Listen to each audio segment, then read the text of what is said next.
206 Supermaster is now out on track, which means Collegiate GP is up next. After Collegiate GP, we're going to take a little bit of a break before we come back for the pre-finals. So up next, Collegiate GP before we go on lunch break.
Once again, we're going to go live here for pre-finals at 12 o'clock, so here in about 5 minutes. 5 minutes, we're going to get going with pre-finals, so please make your way up to grid at the appropriate order. Up first is going to be Kid Karts and Kid Kart Novice, followed by 2 and 4 Cycle Novice and 206 Senior Medium and 206 Junior.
I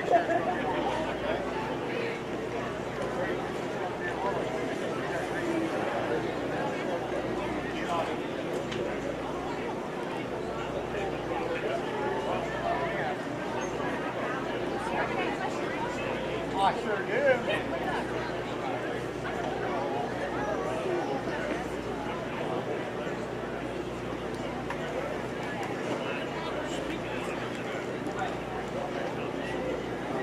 Now you're going to do a standing start.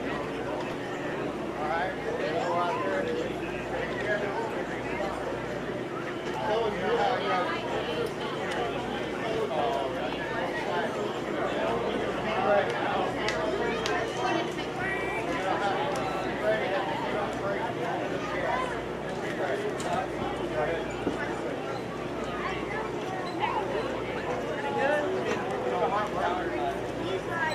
Nice out. It's not 95 degrees, so sorry.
checkered flag is out for Kid Karts. Up next, Kid Kart Novice is about to take the track, which means 2 and 4 cycle novice.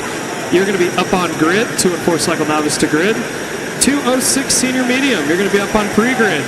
206 junior will be up on deck.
Green flag is now out for our Kid Kart Novice class, making the way down into turn number 2. And again, layout going to look a little bit different here this weekend as for these kiddos. They are not going to run the full layout that we're going to see with the junior, senior, and novel level classes. Since these kiddos are a little bit younger, karts are just a little bit slower, we're actually going to put them on a smaller track to make sure they can stay on track and run the same amount of laps as our older racers here this afternoon. So this one is going to be 5 laps in distance.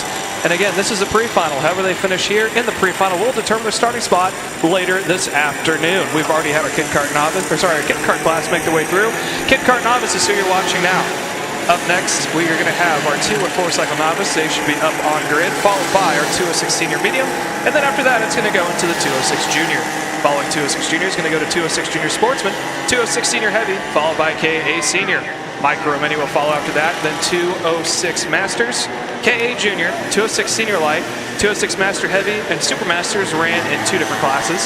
And then rounding it out with our Collegiate GP. That will be the running order this afternoon, not only for the pre-finals, but also for the features still yet to come here this afternoon. This is day number 1 of a doubleheader to come here at Whiteland Raceway Park. We are hoping you're having just as good of a day as we are. We're enjoying this beautiful weather in central Indiana, approximately 70 degrees, partly cloudy, perfect sweatshirt weather here in the fall to be racing at Whiteland Raceway Park. We continue to watch these kiddos make their way through. It is currently Tate Hall in that Top Kart USA number 8 entry, finding his way just on the inside of kart number 10 of Naomi Smalnick into turn number 2, now actually heading onto the banking now, so that Tate Hall already started to put a lap on a couple of these kiddos. But again, the Kid Kart Novice class is all about figuring out you're not only a racecraft, but also just getting in the scenery. They're from the ages of 5 to 8 years old, so they're very young, and they're just trying to learn their ropes, so to speak. So we're actually going to go a little bit silent here, fermenting through laps, and let these kiddos continue to race on. And again, up next, 2 and 4 cycle novice, followed by 206 senior medium, still yet to come live on the WRP Racing Network.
good.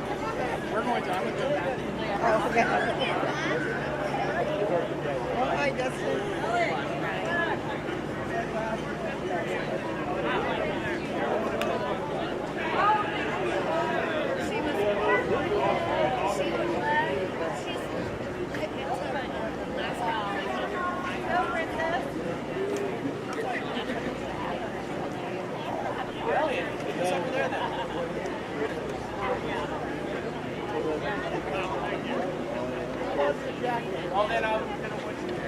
Like the jacket.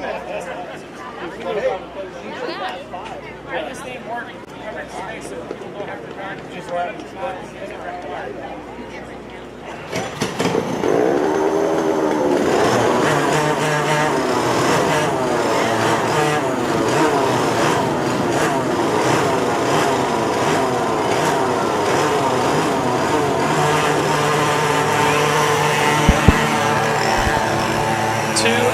Cycle Novice are now making their way out on track, and joining them as well, we got a couple Yamahas that are making their way out on track. And for those of you who started out karting back in the mid to early 2000s and beyond, you probably have a special place in your heart for the Yamahas. 9 times out of 10, that is where most people started their karting career when they were kiddos or teenagers. The Yamaha class has been around since the late 1970s. It was very popular all the way up until the mid-2000s before it started to get phased out by the KT100s. But the sound of the two cycles echoing off of the walls here at Whiteland Raceway Park brings joy to all who grew up racing here and also racing that legendary class. So the idea of it still being around is good to hear. But along with the Yamaha seniors, we got 3, count that, 4 cycle novices, and I believe 1 or 2 cycle novice. Now the novice class is actually the predecessor before you go into your junior classes or your sportsman for those who came just from kid karts, and you're taking that stepping stone but don't quite want to push yourself all the way up into the hecticness that is the sportsman or junior classes. You go to the novice class where you can learn not only how to deal with the faster go-kart, but also race amongst some of your friends and peers who are at the same learning curve as yourself. So we're about to get underway with the 2 and 4 cycle novice with the 2 Yamahas out in front. Then we're going to go to our 206 senior medium. After 206 senior medium, we're going to take it to our 206 junior. Following that is going to be your 206 junior sportsman, followed by your 206 senior heavy. That is going to be the rotation we're going to follow here this afternoon as we are about to look for the starter, and it looks like green is going to be out as we make our way down into turn number 1. Look for these front 2 to start to pull away. Again, those are the 2 Yamahas, but although it looks like some of the 4 cycle novices are starting to put the pressure into the turn 1 on a couple of the Yamahas, and indeed they are. They're going to be sticking right to the back bumper of the second placeman and your Yamaha seniors. I believe that is Ken making their way out of that little, almost a bit of a chicane, followed by that left-hander hairpin before he'd make that run down the short chute into the bus stop chicane, followed by the Daytona corner. And sure enough, here is Miller Rasse making their way around a couple of the Yamahas and heading up, trying to catch leaders overall for this pack. So we're going to continue to sit and watch this one take place. Now, I'm going to be honest with the viewers back at home. I am actually going to be out of the booth for one race of this rotation. Is going to be the 206 senior medium. We're going to try to find another commentator for that one. But all other classes will have top-of-the-line coverage coming to you. The video coverage will roll on. Commentary will just be on all classes except for that one. A few reminders as well for the drivers on track is that we do have Rosini's Pizza here, so if you would like to get yourself a quick refreshment, you can find that Rosini's Pizza truck located just outside of the pit out to the left-hand side of the building. We also have our concession stand, which has any fluids you might want, whether it be a soda or water or Powerade. Nothing adult level there, unfortunate for you guys, and there's also snacks as well. So if you find yourself needing a little bit of a quick refreshment, please check out Rosini's Pizza Truck as well as our vending stands to get whatever you guys might need. So we're going to sit back and continue to watch here your 4 cycle novice as well as the Yamahas making their way through as we continue on here live on the WRP Racing Network.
up on the last lap here for the Brakes 206 junior Sam Tutwiler, leading the way with a significant margin over Thomas Anthony in P2, Lane Gibbs in third.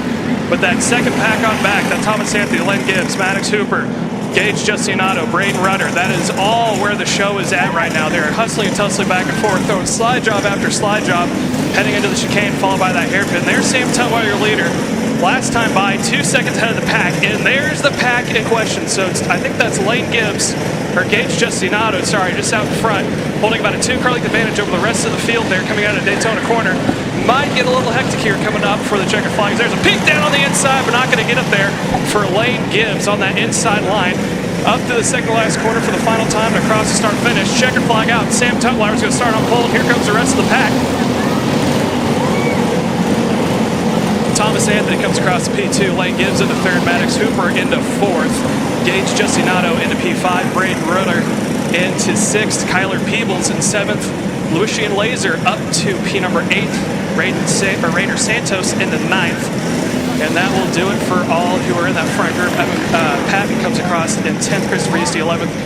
Dane Van Dyke comes across in 12th. So that will do it for Brakes 206 Junior. Up next, 206 Junior sponsor coming to you live on the WRP Racing Network.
Back as we're about to get going with Brakes 206 Junior Sportsman. This is going to be the pre-final. However they finish here will determine where they start for the feature, coming to you later this afternoon. Let's go down the starting order to see who's starting well. Dylan Thomas is going to start provisional pole position next to Dominic Gaddis in P number 2. Jordan Lampham is going to start in the third spot next to Titus Roberts, making it a new gen second row lockout.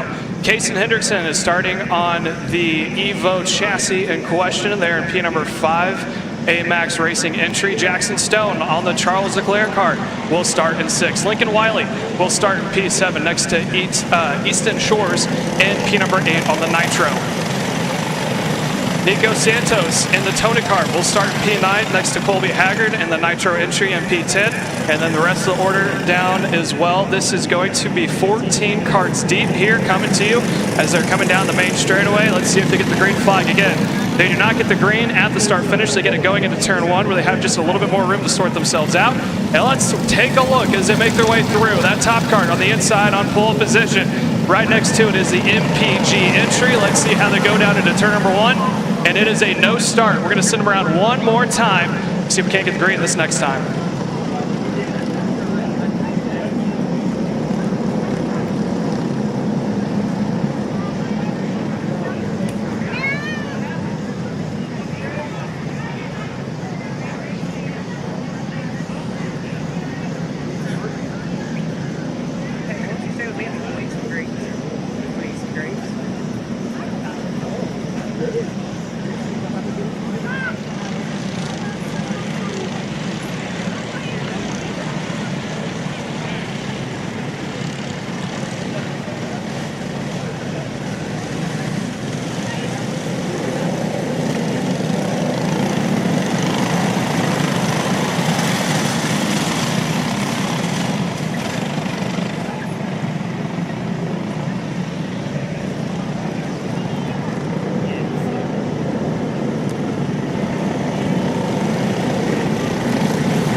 Let's see, try it again and see if we can get it this time by.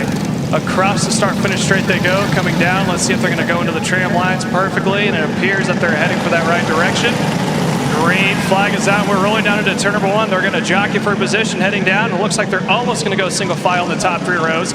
It looks like Thomas able to get away by a significant margin, opening up a huge lead there into turn number 2. Again, turn 2 is wide and open, so it causes plenty of room. You can take that outside line and just get shot out of a cannon if you can hit the perfect diamond through there, and it looks like Thomas did just that. He is now going to hold about a 4 or 5 car length lead over the second placement of Dominic Gaddis there in that 7-1-4, making their way through Daytona corner. Right behind him, Jordan Lampham is starting the 3rd position. He's going to stay locked on to P3, currently working the back bumper of Gaddis now. Out of the south side hairpin they go, up into that quick little set of S's, down towards the main straight for the first time. Dylan Thomas leads the way. Let's see his time, and it looks like it is already 1 second advantage between himself and, Jordan Lampham is into P2. Titus Roberts is in that 3rd spot, so Roberts playing good teammate there, pushing Lampham out in front. Dominic Gaddis actually fell back into P4. Casey Hendrickson moved up in position to stay locked into that P5 currently. But right now, Dylan Thomas, he is showing a textbook lesson there for 2nd place on back as he's opening and continues to open a significant margin over Lampham, Roberts, and company as that gap continues to widen and widen. Let's take a look here for P2. Again, that's Jordan Lampham in the 2nd spot with Roberts into P3. Making their way to the S's now, and here comes, it looks like Dominic Gaddis trying to see if he can muscle back what he lost heading into the S's. Again, he did start on the outside of row number 1, now finds himself back into 4th, so that'll put him outside of row number 2 if he is not able to make up any more positions, but he's got his hands full here if he's going to try to do it. Here comes Casey Hendrickson. He's looking way on the inside there of Gaddis. Didn't have enough to get it done. Now he's going to try to take another peek back, and he loses just a little bit of time heading into it, takes that wider line, and he's actually going to bottle up that 2nd pack, and he's going to have to tuck into the toe of Dominic Gaddis heading down into the bus stop. Meanwhile, Dylan Thomas, your leader, has a 1.6, almost 1.7 second gap over the rest of the field. There's 2nd place when I'm back. There's Lampham, Roberts, and Gaddis heading into the south side hairpin, which then quickly turns into the set of S's. 1 set of S's, that is, before they make their way towards the start finish. So they're still side by side, almost banging doors a little bit farther back across the stripe. It is going to be 3 laps to go. We are 3 in, 3 more to go. Look for 2 to go next time by. And all Dylan Thomas has to do is set it on cruise and bring it on home, because he's sitting now at a 1.7 second advantage over the rest of the field. Lampham is struggling to defend off that 2nd place position between Roberts, Gaddis, Hendrickson up into the mix. And then just a little bit farther back, you get to Jackson Stone, that Charles Leclerc kart, about 4 kart lengths back. But if something were to happen inside the 2nd, 3rd, and 4th placement, that would just bottle him up and slow that pack down. He is right there in a prime position to use that toe to his advantage and bring not only himself but Lincoln Wiley up into contingency for the 2nd place. But this time by, it's going to be 2 laps to go. Dylan Thomas out in front here and starting to heat up. Lampham holding off on a P2. Roberts in 3rd, trying to see if he can't nuzzle on the action. And Dominic Gaddis trying to make back for what he lost from the start. Down into turn 1. Are there any takers on the inside? No. They're now going to go single file. Here into turn 2, it widens up. Henderson has a look low. Not going to have enough to get on the inside there of Gaddis. Gaddis is going to take a sigh of relief, because that's going to keep him in a contingency. And a little wide there from Titus Roberts on the exit of turn 5. Now into 6. Single file they go.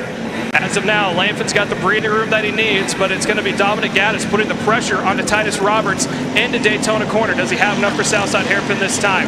It doesn't look like it. No defensive line from Titus Roberts. They're going to make their way through, but Gaddis might have one more opportunity here for third. He's on the inside. He's going to go door to door, but he's going to not have the advantage up the hill, and he just might lose a spot to Jason Henderson. Looks striking across the line. No, he does not lose a position, but Jason Henderson saw the opportunity, and he tried to take it. Wow, Dylan Thomas taking a good win here this afternoon, finishes 1.2 seconds ahead of Jordan Lanfin in P2. Titus Roberts is third, Dominic Gaddis into fourth, Jason Henderson fifth, Lincoln Wiley sixth, Jackson Stone seventh, Nico Santos in eighth, Easton Shores in ninth, Sam Wheatonhaas in P10, and Colby Haggard rounds out the field in 11th. That'll do it for the pre-final for Briggs 206 Junior Sportsman. If you like that racing, don't worry. We still got plenty more of it still yet to come here later on this afternoon. So stay tuned, as up next, we got your 206 Senior Heavy coming to you live on the WRP Racing Network.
Here with your Briggs 206 Senior Heavy. 6 laps will be the distance.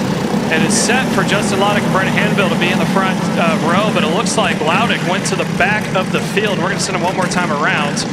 But your provisional starting order from the timing sheet is Justin Laudick starting on pole position next to Brennan Hanville in P2, Evan McCorkadale in third next to Matt Geist in fourth. Derek Hastings on the MGM starts in fifth next to Adam Dietz on the American Eagle.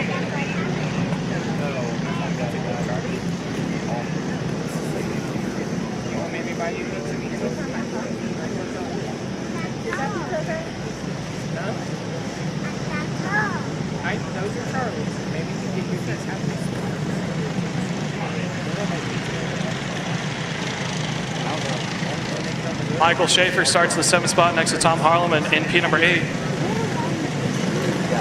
Joshua Schultz starts in P number 9 with Austin Swift running out the field at 10th. Looks like we had one pushed off of the track here, and I think that may have been either Joshua Schultz or Austin Swift. So unfortunately, they will not get to take the green here this afternoon for the pre-final. The good news is they still have the final to go as we're going to take them down to the line.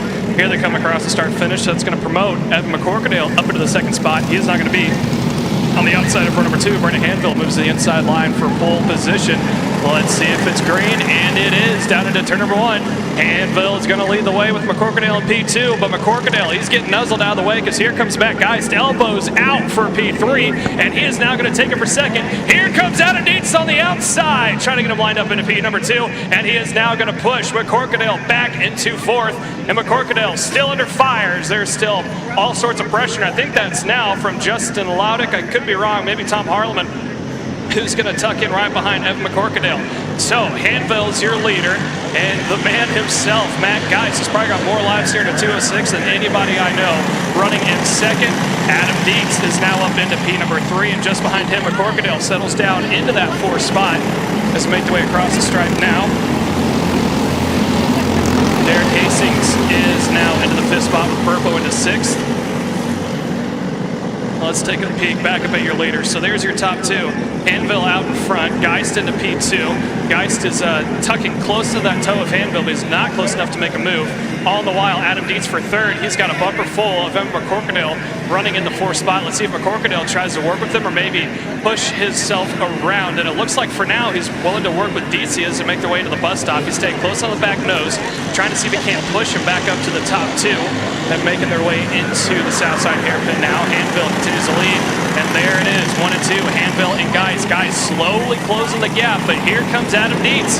He's in the field of view, and we can easily see a 4-car battle for the lead here in the next 3 or 4 laps. If McCorkadale doesn't try to overtake Dietz, and he's having a look on the inside, is he going to take it? He gets there. Dietz is going to hold the outside line now, inside heading into 3. Dietz holds on to 3rd, and they're going to lose just that much time back. Here comes McCorkadale again. Dietz is going to yield to let him through. Now let's see, does Dietz try to battle, or is he going to push? He's a look on the outside through, trying for that crossover, and now Dietz is going to look on the inside. So this is good news for your leaders of Hanville and Geist. This battling for that 3rd position has allowed a little bit of spacing and breathing room that they need. There's the top 2, and you can see the gap for a split second between them, and then there's McCorkadale and Dietz on the back. So this is going to be a 2-car shootout for the lead as they're coming up on halfway. 3 laps to go this time by. Hanville last time had a 0.3 of a second lead over Matt Geist in P2. He has stretched out to 4. Geist, he's got about a second between himself and Evan McCorkadale into P3. So there's the top 2. Hanville doing a great job. Got promoted to pole position. Now he's trying to just hold on to it. He's got about 2 3/4 more laps to do that. Matt Geist, he's holding on to 2nd, although it looks like McCorkadale and Dietz settled back down. Hastings was in that field of view for a moment on the back bumper of Dietz. He's going to settle in now into P5. Dietz is now in the draft of McCorkadale, and it looks like McCorkadale slowly starting to catch back up to the top 2. Hanville is your leader. There he is out in front in that Cosmic green suit, green helmet, purple Cosmic. Right behind him, the MGM of Matt Geist, all white with the orange chassis and the orange back parts of the helmet. In the 2nd position, and it looks like McCorkadale now is caught back up to these top 2, and he's leaving Adam Dietz a little bit further back. Dietz went a little wide. He's going to lose 1, 2, 3 spots. I think Adam Dietz has a problem. He does. His hand's in the air, and he has fallen way off the pace. He's not pulling off, and he actually is going to park it. So unfortunately, Adam Dietz is out, and he's going to have to go to dead end Charlie back of the field to try to race it in the feature. So now, let's see this 3-car battle for the lead. Hanville, Geist, McCorkadale, 1, 2, 3, coming up on the white flag this time by. 1 more lap to go. Hanville out in front, holds on to now 0.4 of a second lead, so he maintained it. Let's see if it goes down or goes up. And it actually went up by 1/10. So Hanville trying to get himself out of that drafting distance. McCorkadale now pushing on Matt Geist. Let's see if he can get him there, but I don't think he is. He's not going to have enough time. And when's McCorkadale going to decide to go for it? He thinks about it now, just gets to the inside line, continues to work the back bumper. But if you're McCorkadale in that 3rd spot, do you think, is it worth the risk to move up 1 position, or should I stay right here in 3rd, knowing I'm going to be in the inside of the 2nd row?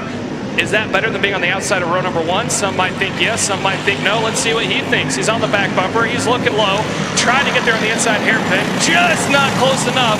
And it's going to be Matt Geis holding on to second. He's going to have one more shot for it. Coming across the start finish now. Checkered flag is out. Hanville takes the win. Geis comes across in P2. McCorkadale in third. Hastings holds on to fourth. Matthew Burpo comes across in P number 5. So that will do it for our Breaks 206 Senior Heavy. Up next, it's your KA Seniors coming to you live on the WRP Racing Network.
for your K100 Junior and Senior. It's a 2-for-1 special.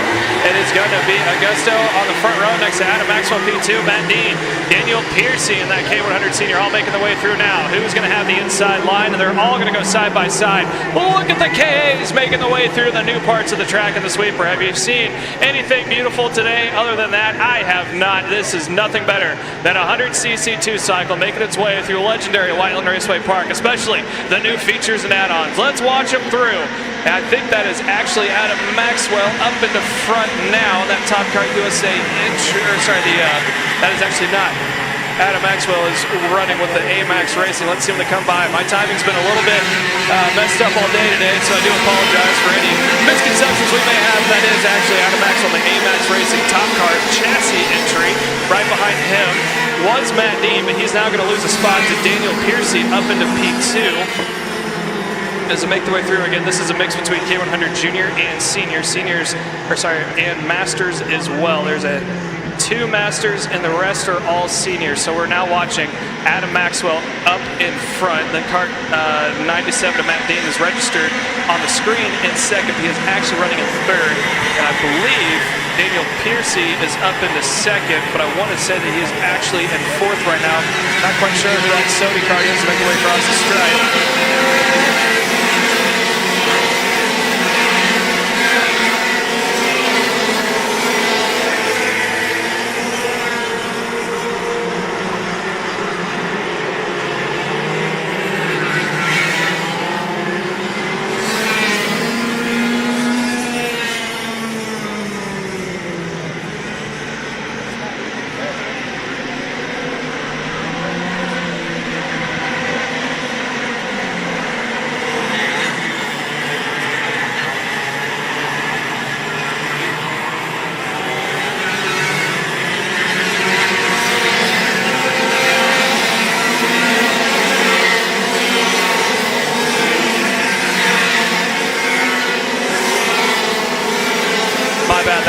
Augusto Soto Sharipo running in the second spot on that Sodi kart entry, and right behind him then goes to Matt Dean, followed by Daniel Piercy into fourth.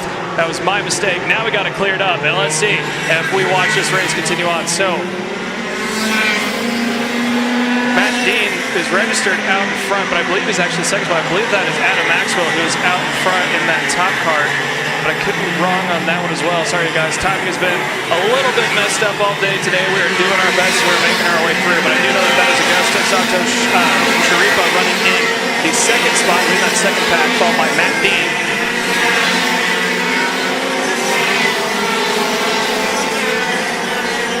So there are 2 KA Masters of Joshua Nelson and Ken Solomonic running in 1 and 2 for your KA Masters. We're watching now as the Seniors. That is Adam Maxwell out in front in the 906. Actually, that is Augusto Soto Sharipa running out in front in the 906. That Sodi kart entry, I believe, is the 9.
welcome back here to Whiteland Raceway Park. We just wrapped up the micro and mini. We're about to get underway here with our Briggs 206 Masters. Let's go down the running order as they are lined up on grids, set, almost ready to go. We got Matt Geist starting on pole position next to Adam Dietz in P2.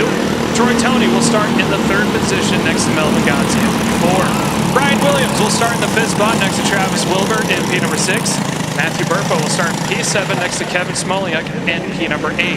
Scott Galladay starts in the 9th spot next to Ty Guernsey in the 10th position. Josh Lockhart will start in 11th next to Stephen Taylor. And Christopher Moore Sr. starts dead in Charlie in the 13th position. 6 laps will be the distance. They're going to do this one flying warm-up lap. And then they're going to hopefully get the green flag this next time by.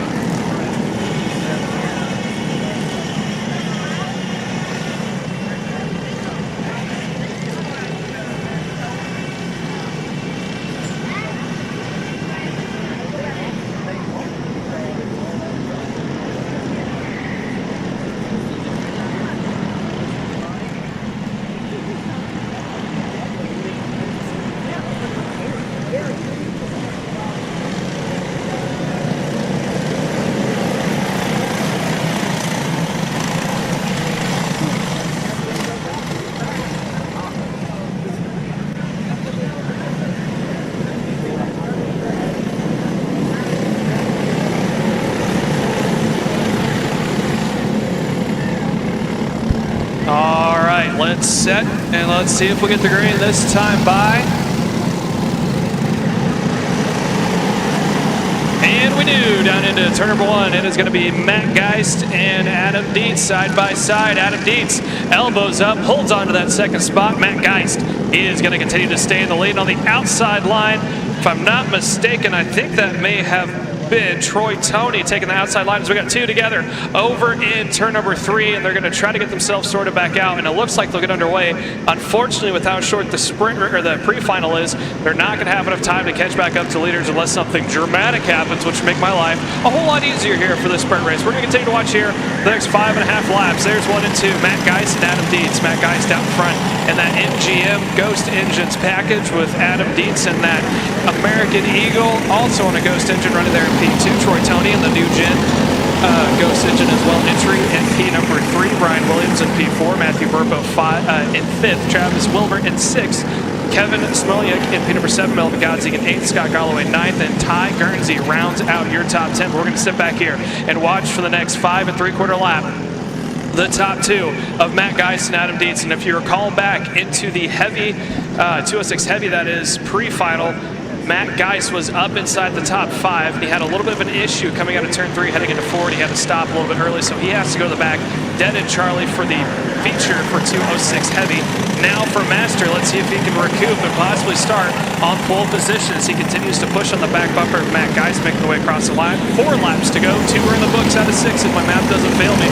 Down into turn number 1, and it is now going to be Geist in the toe, or sorry, Dietz in the toe of Matt Geist through turn 1, and then we get a little bit of a break going on back with Troy Tony in the 2nd spot. And actually, forgive me, Troy Tony's running, or actually that's not Troy Tony, that was kart number 70 back there in P number 4. Sorry guys, our timing system's been a little bit up in the air, but we're getting it sorted out the best that we can, so we're just going to sit back and watch the top 2 now. Matt Geist, Adam Dietz, nose to tail, heading through the bus stop now into the banking Daytona corner, and there it is.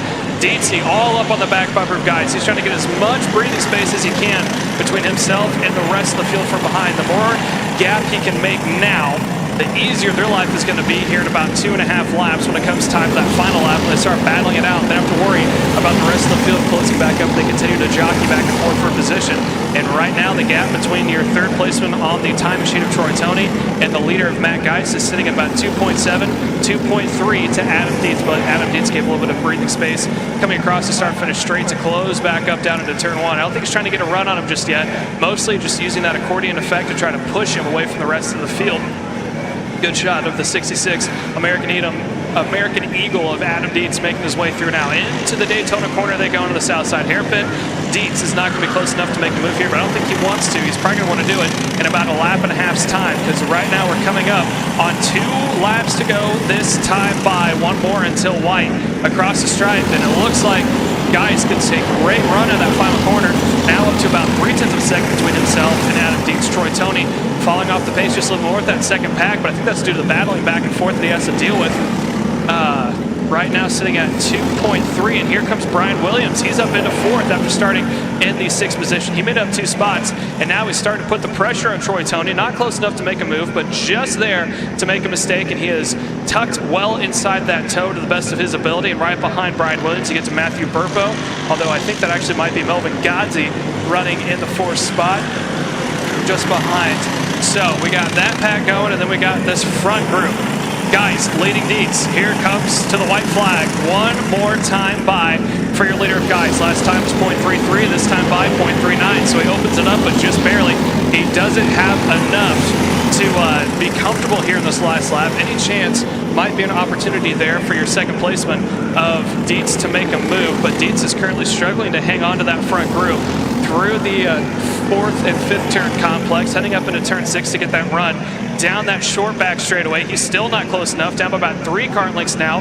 He's in the toe. He's going to get a good pull heading up into the banking, but his only opportunity is probably going to come into turn 2. There's that toe coming into effect down into the south side hairpin. Not close enough, but he sends it on the inside. Now he might try in the last corner. He gets a nose in, but it's just not enough to hold off Matt Geist, who is going to take the win and start on provisional pole this afternoon for your Breaks 206 Masters.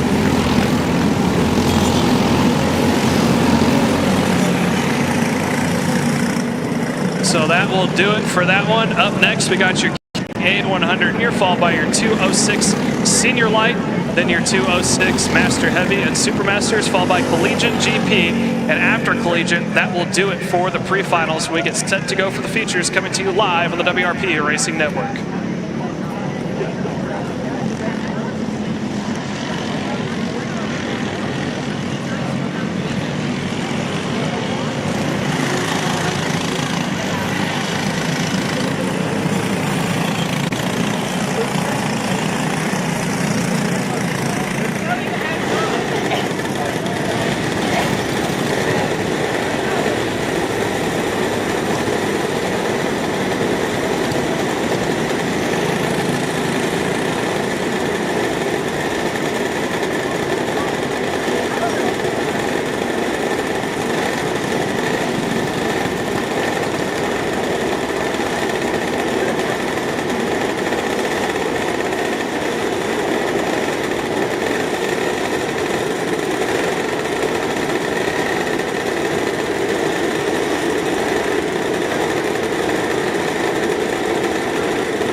Flag is not out. We are going to go one more time by for your KA100 Junior. That gives us time to go down the running order this afternoon for the pre-final here. Braden Rudder on that Tony kart is going to start in pole position next to Ryan Moore in that MPG Kart Republic entry. Dane Van Dyke, who's starting on the Cosmic, will start in the inside of row number 2 next to Landon Brewer on a MPG Kart Republic entry as well.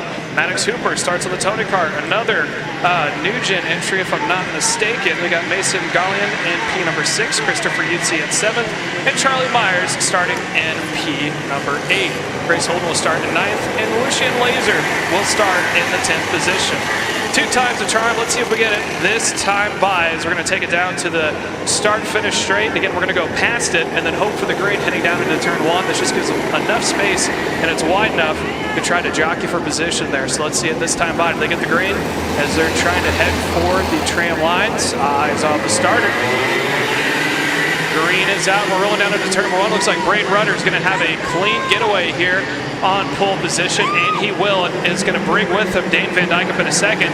Here comes, I think that may be Maddox Hooper up into 3rd. That was a huge start for Hooper to move himself well inside the top 3, and then you get back to Ryan Moore in the 2nd spot. In the 4th spot, just behind him, I believe, is Landon Brewer running in P number 5. So they're all single file now, heading into the bus stop, now into Daytona Corner, heading into the Southside hairpin.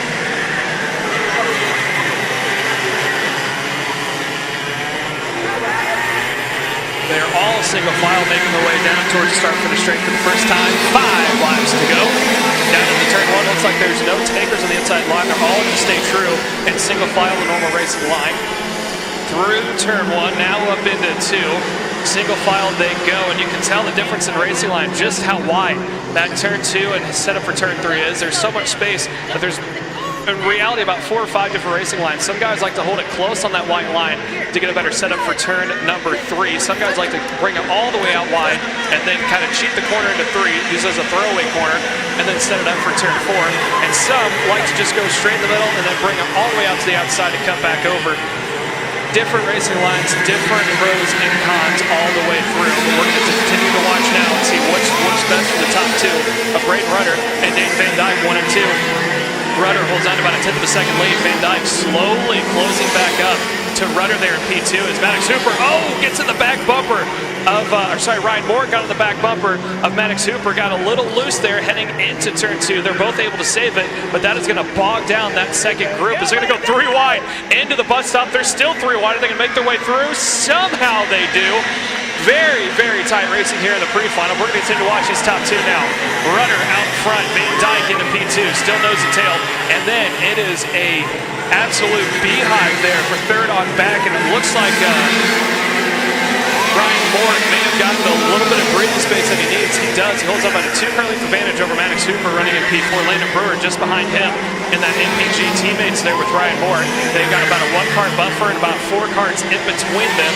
And they get back to Christopher Yutzi, Charlie Myers, Mason Gallian in the 6th, 7th, and 8th position as they come out of that turn number 4, heading into that short shoot down the backstretch. There's your top 2. Braden Rudder, left-hand side of your screen.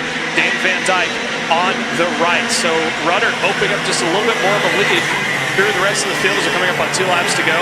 I was talking to Braden Rudder and his father earlier today, and they were telling me the reason why they've been on a little bit of a hiatus is he actually broke his collarbone at the beginning of the summer, and he had to take a little bit of a break from the racing scene, finally able to get back in the car in the fall here this afternoon, and you can tell it seems like he hasn't really lost much. He is right back to where he was, and he is holding off Dane Van Dyke, a veteran here at Whiteland Raceway Park in the junior division, running both 206 and KA.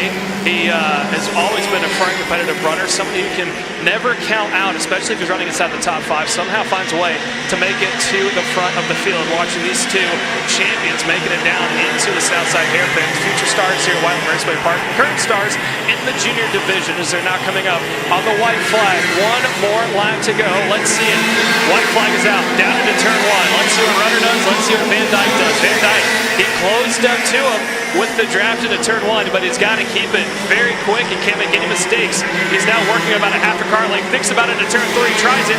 Rudder's going to give him the advantage of it. Let's see if Rudder can cross it back over. He gets to the toe. into turn 4, takes the lower line, washes out a little bit higher, coming up onto the backstretch. Is going to have 1, maybe 2 more shots.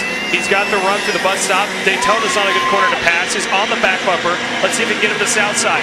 Van Dyke goes on the defensive. Rudder now trying for the crossover. Van Dyke defending again. Rudder, beautiful crossover opportunity. Is he going to take it? Loses a little bit out of the final corner, and it is going to be Van Dyke taking the pre-final win here this afternoon. Braden Rudder comes across in P2. Ryan Moore in P3. Christopher Yutzi in P number 4. Maddox Super comes across in P5. Landon Brewer in the 6th position. Charlie Myers in 7th.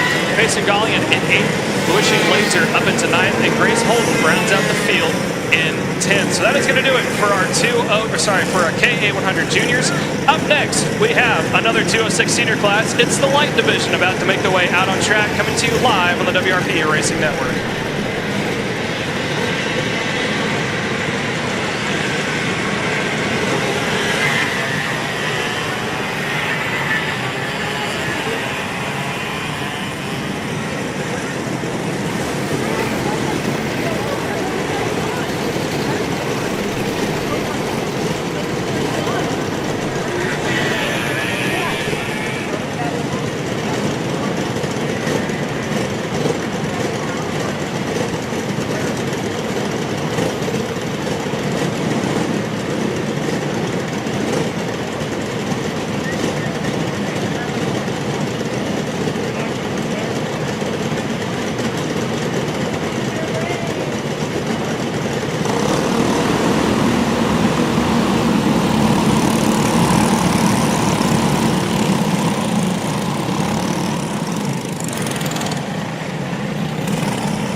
Here we go with our Briggs 206 Senior Light. Let's see if they're set to go green here this afternoon. Field set, eyes on the starter. Green flag is out. AJ Ludd on pole. Outside pole of Eli Fox. It looks like Ludd is going to take it. Here comes Riley Baldwin. Gets his elbows up. He's able to now take that second spot. On the outside, there was, I think that was Levi Wilbur on the MGM. Slots into P4. Just behind him is going to be Jared Howardson, the two Howardson brothers, leading the way in that group. And then a little wide there further on back, I believe Tyler Kearns is actually now slotted in just in front of Dylan Howardson, and he is, Dylan across the track, goes through Daytona sideways. What a send from Dylan Howardson as we got 4, 5, 6 up against the wall. And that is a parking lot right there. They're all going to get turned back around and see if they can't get their way going through. Looks like a couple of guys are stopped as we're still trying to get this parking lot cleaned up. Everyone not too happy about that incident that happens. Leaders currently making the way into turns 2 and 3 right now, heading down into turn 4. There is the mess that's getting cleaned up right now. We're almost got the last two off the track. Leaders now coming up into the bus stop chicane. Yellow flags are out, so they do know to slow down. Track fairly clear now. Yellows are still out since we have a cart stopped on the circuit. So now it looks like that's cart number 11. Let's see if I can get a name for you guys, and I cannot find it right now. But that was a unfortunate start there for the 206 light field. All those guys down one lap. They're going to have to try to make up all that lost time. And the feature still got to come later this afternoon. But let's switch back over to the battle out front. We have AJ Ludd, Riley Baldwin, who is holding off Eli Fox. Riley Baldwin in that green MPG WPK Kart Republic in the second spot. Here comes, if I'm not mistaken, I believe that was Levi Wilbur, the MGM, able to slot in there into the second or third position. So that's going to push Eli Fox down into fourth. He's on that new gen Haas entry, and just behind him it's the other Howerton on the iCart. That is Jared Howerton running in the fifth position. Braden Heber is actually now registered eighth, a little bit farther back in the field. So this top five is where it's all going to be, because the rest of the field is either spread out or running by themselves or possibly even a lap down. So let's continue to watch the top five. AJ Ludd, Riley Baldwin, Levi Wilbur, Eli Fox, Jared Howerton go single file down into turn one. There is lap traffic just off into the distance, so that might bunch up the field a little bit. That's bad news for AJ Ludd. Good news for Riley Baldwin, Levi Wilbur, and Eli Fox and company. So a little bit of spacing now. AJ Ludd, last time by, had about a half a second over Riley Baldwin. Baldwin looks to be closing that gap back down. Levi Wilbur was down about 6 tenths to Baldwin, 1.1 back from Ludd. Eli Fox, he was down 2 tenths to Wilbur, 1.3 to AJ Ludd. So that first group, they're close, but just not close enough. But here comes Baldwin in the second spot, coming up on 2 laps to go this time by. He's in position. Does he take it here? Does he wait? He's going to wait. He's on the back bumper of Ludd. He's pushing him down into turn one.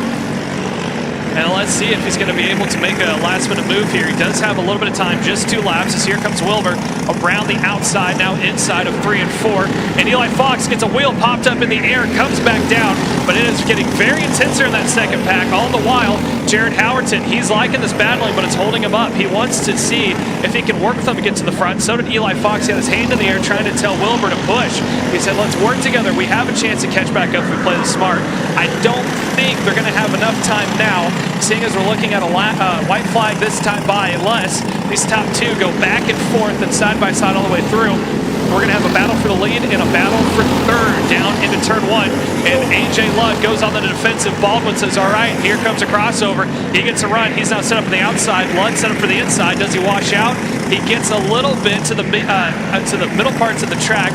Baldwin able to keep it somehow under control, stays on the back bumper. Here comes Fox. He was able to get around Wilbur. Now Howerton trying to do the same. Let's watch the top 2 now.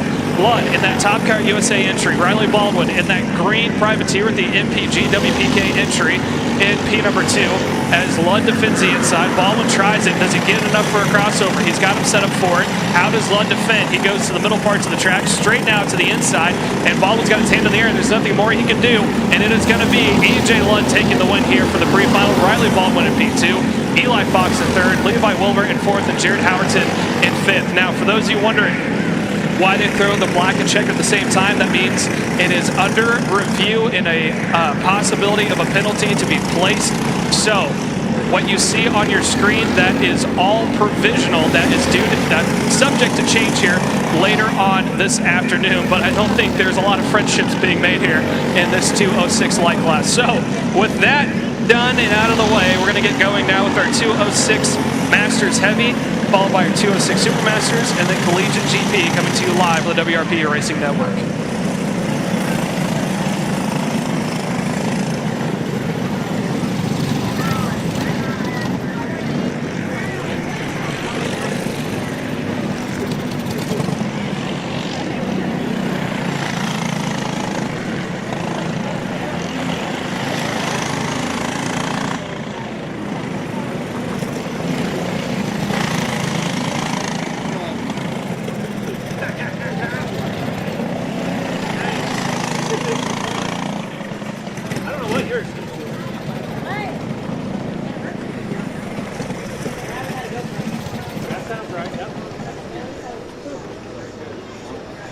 Just mom is the best.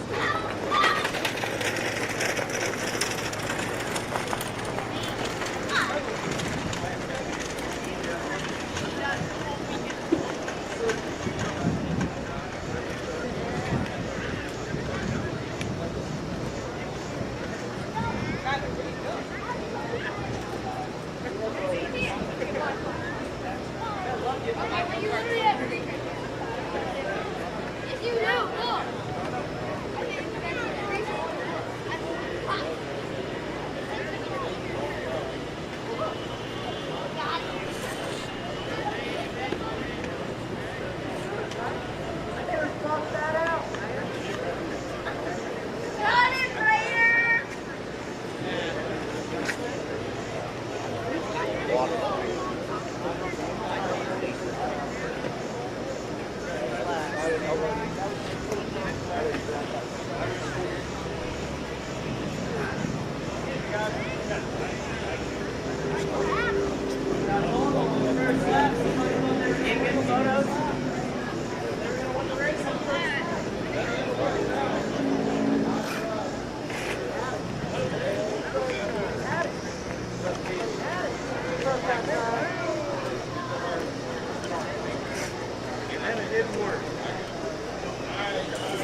We all guys got this, right?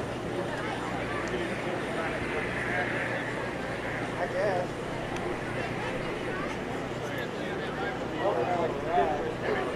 It's pretty hard when you get it way back there.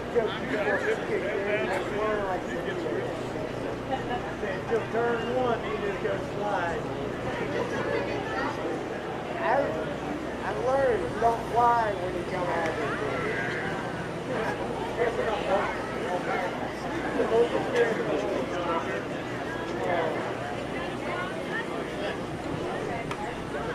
Watch out, boys.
I'm the official.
here we go with our Briggs 206 Masters making the way through, and it is a early lead from Derek Hastings. 6 laps are in total as we got 5 to go this time by. Next time by is going to be 4, but as of now, Derek Hastings has a huge lead over the rest of the field. I believe it is somewhere in the mix of about 7 to 8 kart lengths so far.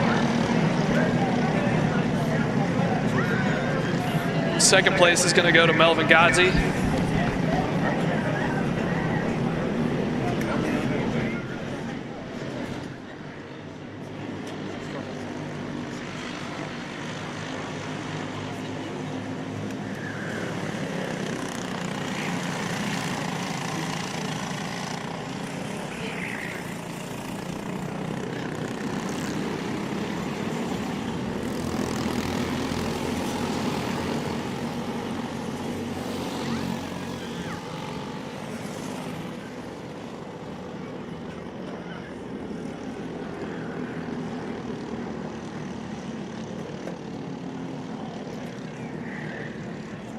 So Derek Hastings continues to lead over Michael Schaefer running in. Actually, he's running in third. I believe that's Melvin Godsey, who is up into second. So there's your top 2.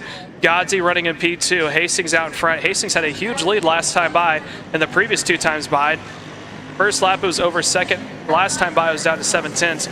Wouldn't be surprised if this time it was under 3/10 as he has now got Melvin Godsey barking at his back doors to make the way across the stripe. Halfway this time, 3 laps to go as they head down into turn number 1. Hastings continues to lead, and here comes your third placeman. Michael Schaefer slowly closing up into that third position, tucked in right behind Melvin Godsey, who is staying very smooth here through the turns 2 and 3, allowing him to just slowly close that gap back up. I said I thought the gap was going to go down. It has slowly down to 8/10, so it stayed about the same as it was before. So top 3 in the field of view as they make their way to the bus stop now. Just behind of Schaefer is Troy Toney running in the 4th position, followed by Brian Williams in P number 5. That's that 2-kart battle just off the screen there. You can see it of the 24 of Troy Toney and the 75 of Brian Williams. Then we get to Josh Lockhart running at P number 5, Melvin Godsey, who is registered in 6th. I think there's probably this transponder, but he is actually running in that 2nd spot down into turn 1. It is still Hastings out in front. 2 laps to go this time. White flag next time by. Schaefer in that 3rd spot, closing in slowly onto the back of Godsey as he's not quite close enough to work with him, but he's also not quite close enough to make a move. Maybe if there was a little bit of a bobble from Melvin, would he have the opportunity to make a pass and capitalize off a mistake? But as of now, I think he's content trying to give a little bit of a push there to Godsey to catch him back up to Derek Hastings, your leader. This time by, look for the white flag. It is going to be 1 more lap to go, 1 more time around here. And again, this is the pre-finals. Still got feature racings coming up after the pre-finals. There's a white flag in the air. So however they finish in this pre-final determines the starting spot for the feature after they go through tech, scrutineering, and weight, of course, if there's any penalties assigned on track, which there shouldn't be for this class, but we have seen all sorts of chaos today, and hopefully it's going to calm down as we get time for the features. As we continue to sit back and watch, 3/4 of a lap still yet to go. Hastings leading over Godsey. Schaefer running in the 3rd position before we get a little bit of a break between Brian Williams, who was able to get around Troy Toney, who is now up into 4th. It says 3rd on your screen, but it's actually 4th. I think there's a problem with Melvin Godsey's transponder as he is sitting in the 2nd position. It has been a calm race from start and now to finish for the pre-final here for Derek Hastings taking the checkered flag. He is going to put it on pole position and start for the feature this afternoon for your Briggs 206 Masters Heavy. Up next, we got your 206 Supermasters, followed by the Collegiate GP. That'll be the last 2 classes to go for the pre-finals before we get going here with the features.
So that will do it for our Briggs 206 Supermaster. Up next, we got the Collegiate GP getting set to take the green. There they are on the left-hand side of your screen. They're about to get going here shortly.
And we're about to get underway here with our Collegiate GP, now taking the track, making their way for their 6-lap pre-final again. However they qualify or finish here determines where they start in the feature this afternoon.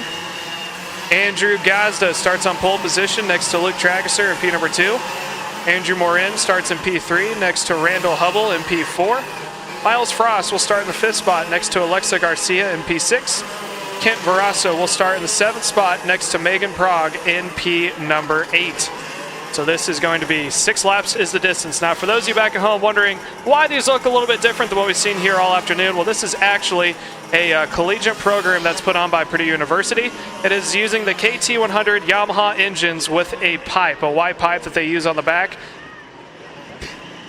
The race is held in April, but here in the fall, some of these teams like to make sure that they don't really lose the idea of driving and they can double check all their work before they get set to go here later on this afternoon. And for all of us up in the booth up here, timing and scoring, and myself being all Purdue students, reminds us of home just a little bit in the fact that there is a football game coming on later this afternoon. So let's see them as they go down towards the start-finish straight. Eyes on the starter, and then that is a no-go. They're going to send him one more time around.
So here we go, the second attempt, and it is good, and we are green down into turn number 1.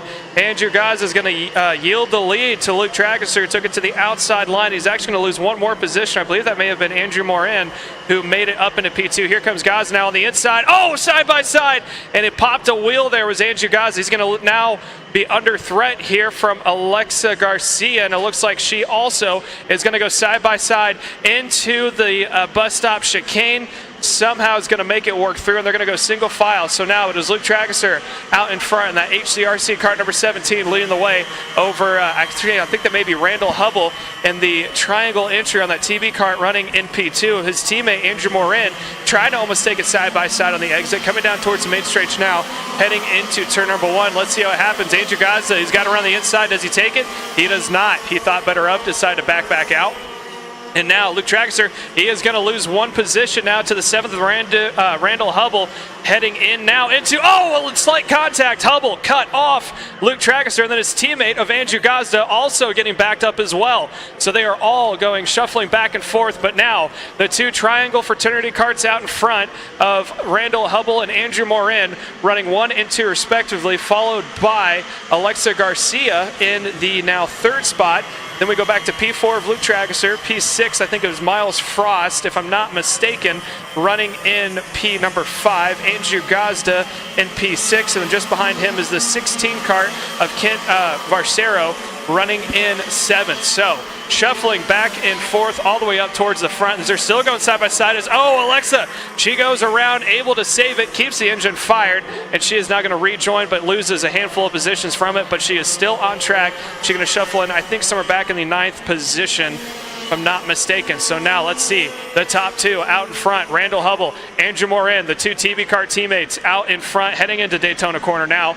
Let's see if Andrew Morin decides to possibly push the issue on Randall Hubble, or if he's going to be content staying there in the 2nd spot, knowing that they're going to start on the front row. All the while, here comes the 3rd placeman, Luke Trageser, trying to make it a 3-kart battle for the lead, able to slowly catch back up to the 41 of Morin, heading down into turn number 1. 3 laps counted. We are halfway now. Way down the inside to defend was Andrew Morin. He is going to hold off Luke Trageser, but now the gap to the leader is slowly starting to fade away from 2nd and 3rd placement. Down on the inside, it looks like Morin really likes that inside line heading up into turn 3, but just bobbles the momentum, and that is now starting to bunch up 2nd and 3rd, as now Luke Trageser tries it on the outside heading into the bus stop. He is now going to take it. So Trageser almost up into P2, backed out of it, falls back now into 3rd. So it is still Hubble and Morin running 1 and 2 of the two TB kart teammates of the Triangle Fraternity, now up into that final corner, coming down towards the main straight. 2 laps remain this time by. Down into turn 1. Let's see if Morin gets a run. Again, goes all the way down to the inside. Not sure if it's defending or the line he's most comfortable with, but he is almost into the grass before he even gets to the apex of turn 1. Holding off now Luke Trageser in that 3rd position. Tries it again, way up on the inside goes Morin. Hubble slowly opening up a gap, gets a little loose there coming out of turn 3, and now Luke Trageser tries to set up a crossover move. He's on the outside. Is he going to back out of it here in the bus stop? He's got the point. Is it going to work? And they're still side by side. Now Luke Trageser, he is going to split the two teammates, goes up into P2. This time by, the white flag is out one more time for Randall Hubble leading the way. This battling for the 2nd spot is probably good news for him, knowing that he's got just that much breathing room. However, Luke Trageser in the 2nd spot's got to be careful. Morin loves that inside line heading down into turn 1. Almost thought about taking it, decide better of it, takes home a racing line. That's now going to allow Andrew Gazda in 4th to slowly close up. I don't think he has enough time to catch by the time the checker comes out. But now we're going to watch the top two, Randall Hubble and now Luke Trageser running 1st and 2nd. Trageser taking a little bit wider line there on entry. Gets a decent run, not the best. Allows Morin to close up just a little bit and try to hold off 4th placement of Andrew Gazda as they make their way now into Daytona corner, heading up into the final hairpin. And it is going to be good. Oh, we got a lapper out in front. This one could be interesting. Randall Hubble, he's got to get around. Luke Trageser may have an opportunity. Hubble goes straight to the inside. Trageser's going to follow. No contact was made across the stripe. Randall Hubble takes the pre-final win and will start on pole position for the feature. Luke Trageser comes across in P2. And 3rd placement goes to Andrew Gazda. 4th to Andrew Gazda. 5th to Kent Varcero. 6th to Miles Frost. And 7th to Alexa Garcia. That will do it for the pre-finals. We're going to come back here after a break. 2:35 is we're going to start the finals for Kit Karts and Kit Kart Novice. So at 2:35 here, in about 20 minutes, we're going to come back. We're going to have time for our track workers to get something to drink, take a quick break before we come back here for the features this afternoon.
So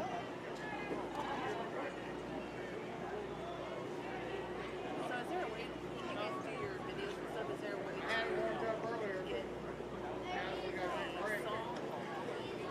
Stewart.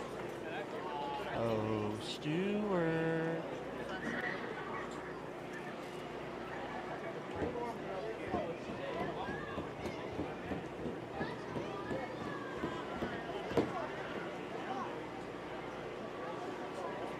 just trying to find it? Just can't find it. We already got it. She was trying to. I'll do my best. Since you found it, but it was. Can't she find a version of it on YouTube? No, Tiffany probably has one somewhere. I probably do. I don't know. No idea. I mean, I can just create. I can just see how many conflicts we had in. Wouldn't be. One of those years you guys made the CD, you did that song. It was on one of the 2 years that I remember.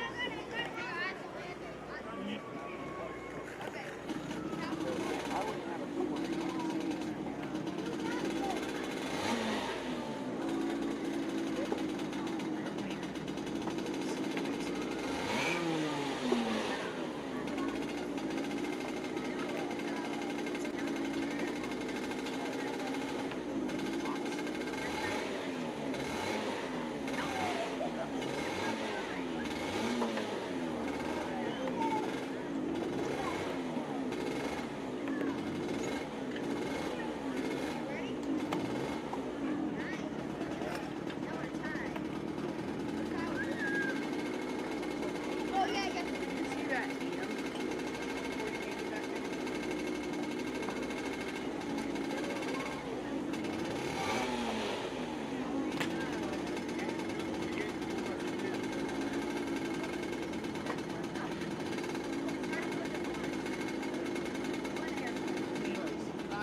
I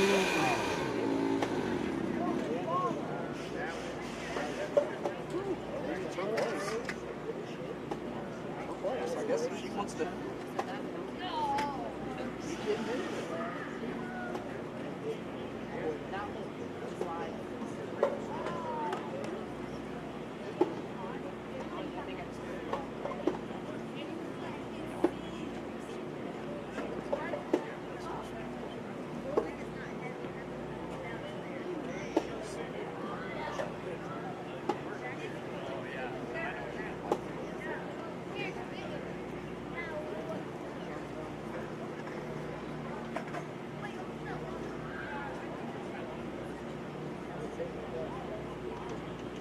Yeah, I was gonna say, one on one side was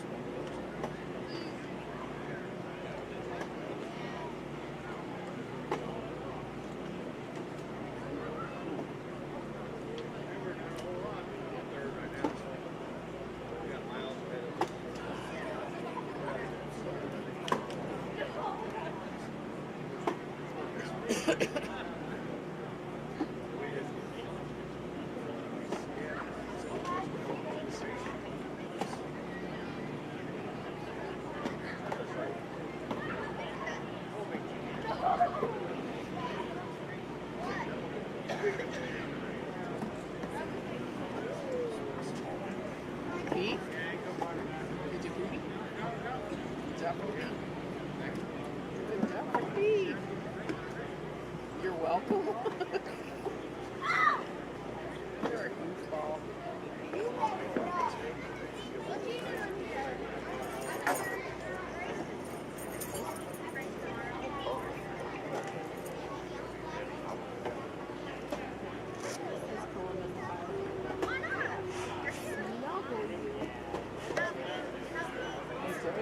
I snuggle you.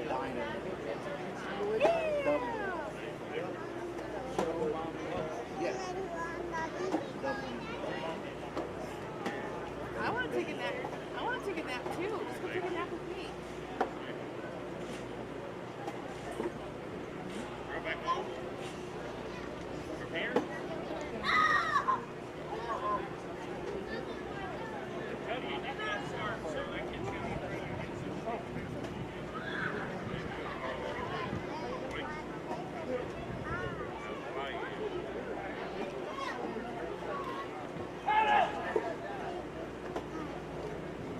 You play with cars with me? What if I race a team too? I can't make it all the way to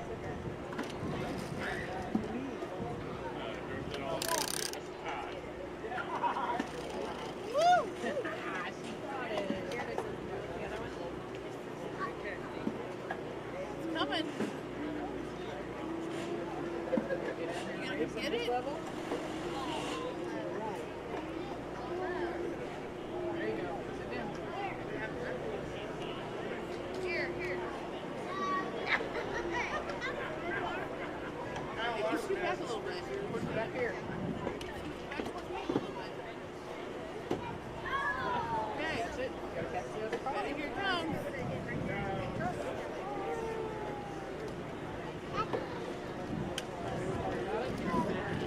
Thank you. Up. Down the belly, you get it. Come that far down.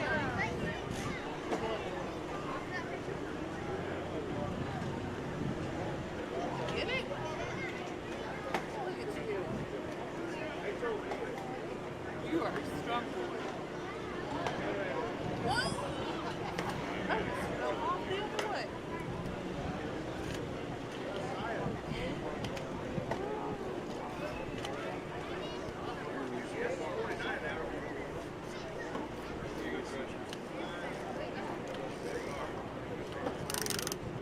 I said I was way off. Yeah, I said I was way off once again. Yeah, move your hands so I can go let it go. That's where your bumper. That happens. Probably with the band that's together. Woo! That went fast. Yes, it did. You catch it? Oh, good job.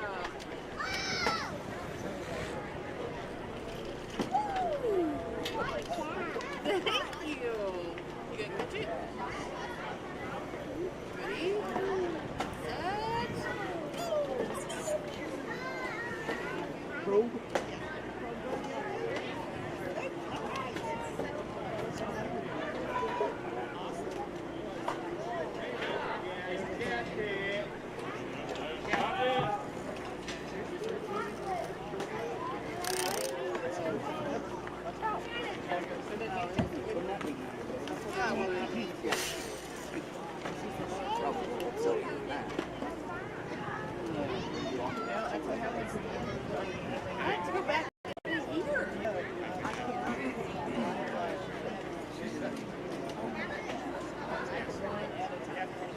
Well, are they going to let you be covered? I guess by the time you do the next one.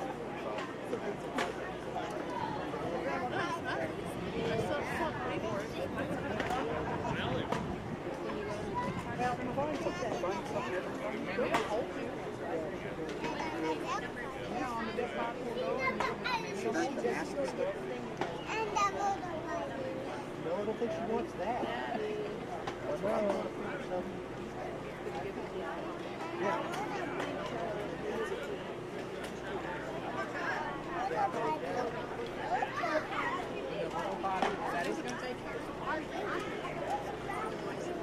Oh, that gallon jug, I could take it. It's a drinking one.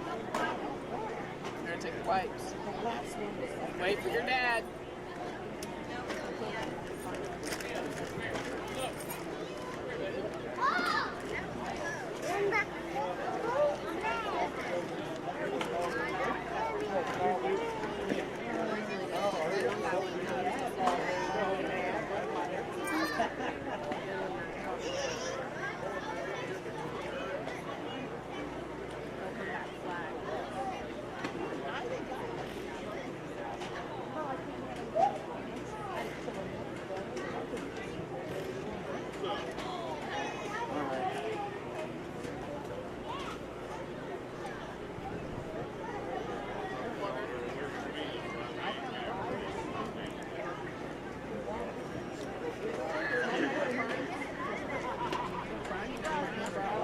I'll tell you what, about getting diabetes.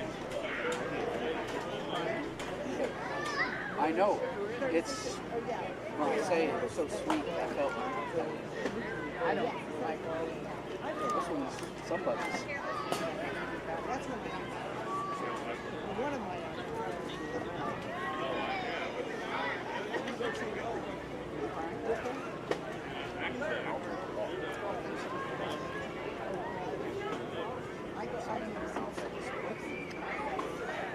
He did.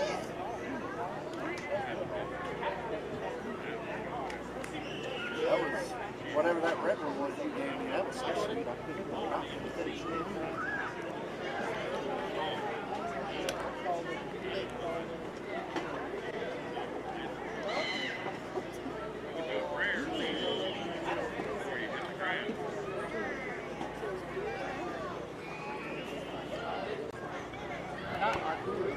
Yeah, that's what I was thinking you were talking about.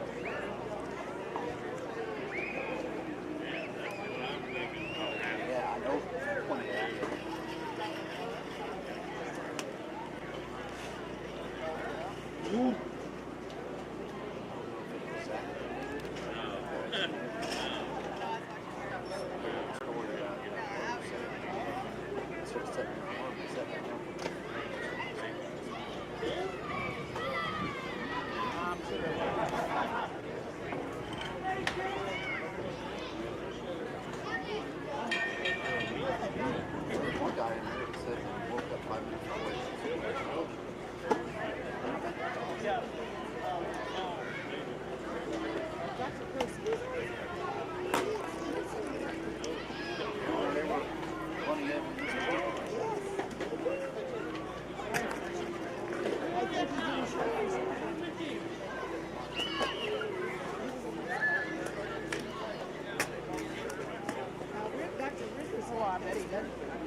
struggle with pre-outs, really be full.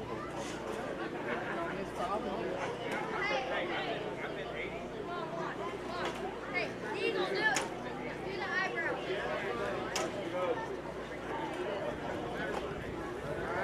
You're over here. They should be over there. That's all algebra and pre-algebra is.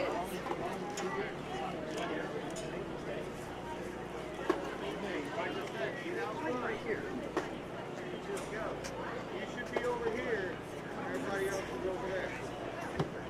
You know how to do it.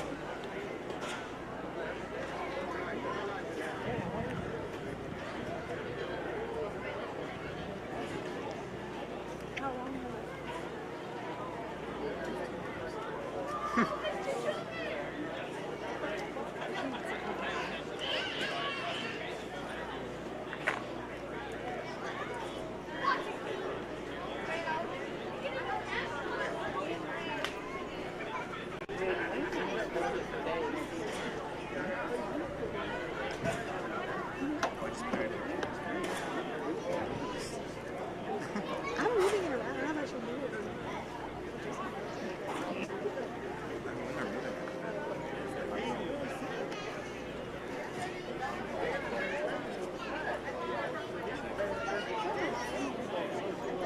Not only that's the order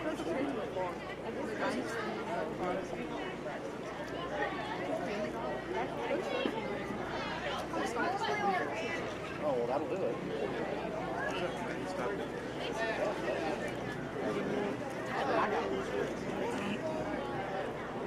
I guess you don't have the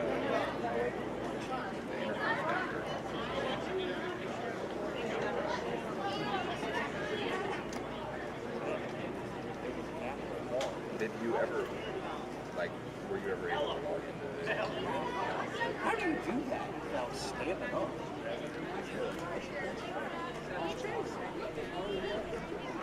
Hey, we ain't got time to be eating.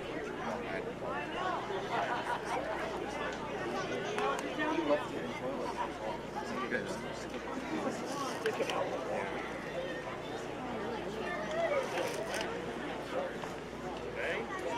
You were the one who told us about it.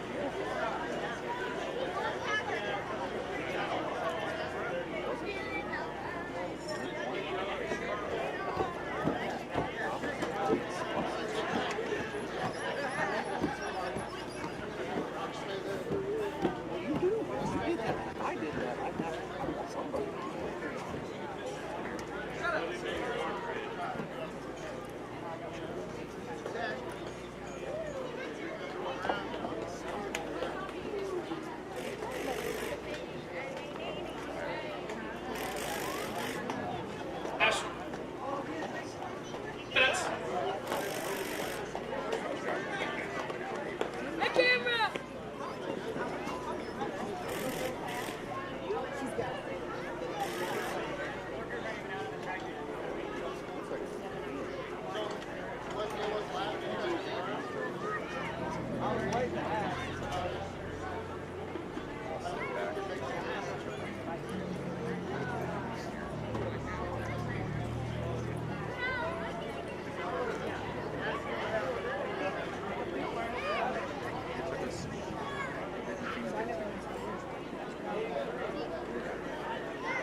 Alrighty, about to get going here shortly with the first feature of the afternoon. Kid karts will be first up, followed by Kid Kart Novice, then 2 and 4 Cycle Novice, followed by 206 Senior Light.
Green flag is underway for 2 and 4 cycle novice, along with our senior Yamahas. What you're watching right now is the top 3 for 4 cycle novice. Leading the way, it looks like it is Miller Rucera, who started pole position, able to hold on to it. 2 top karts out in front.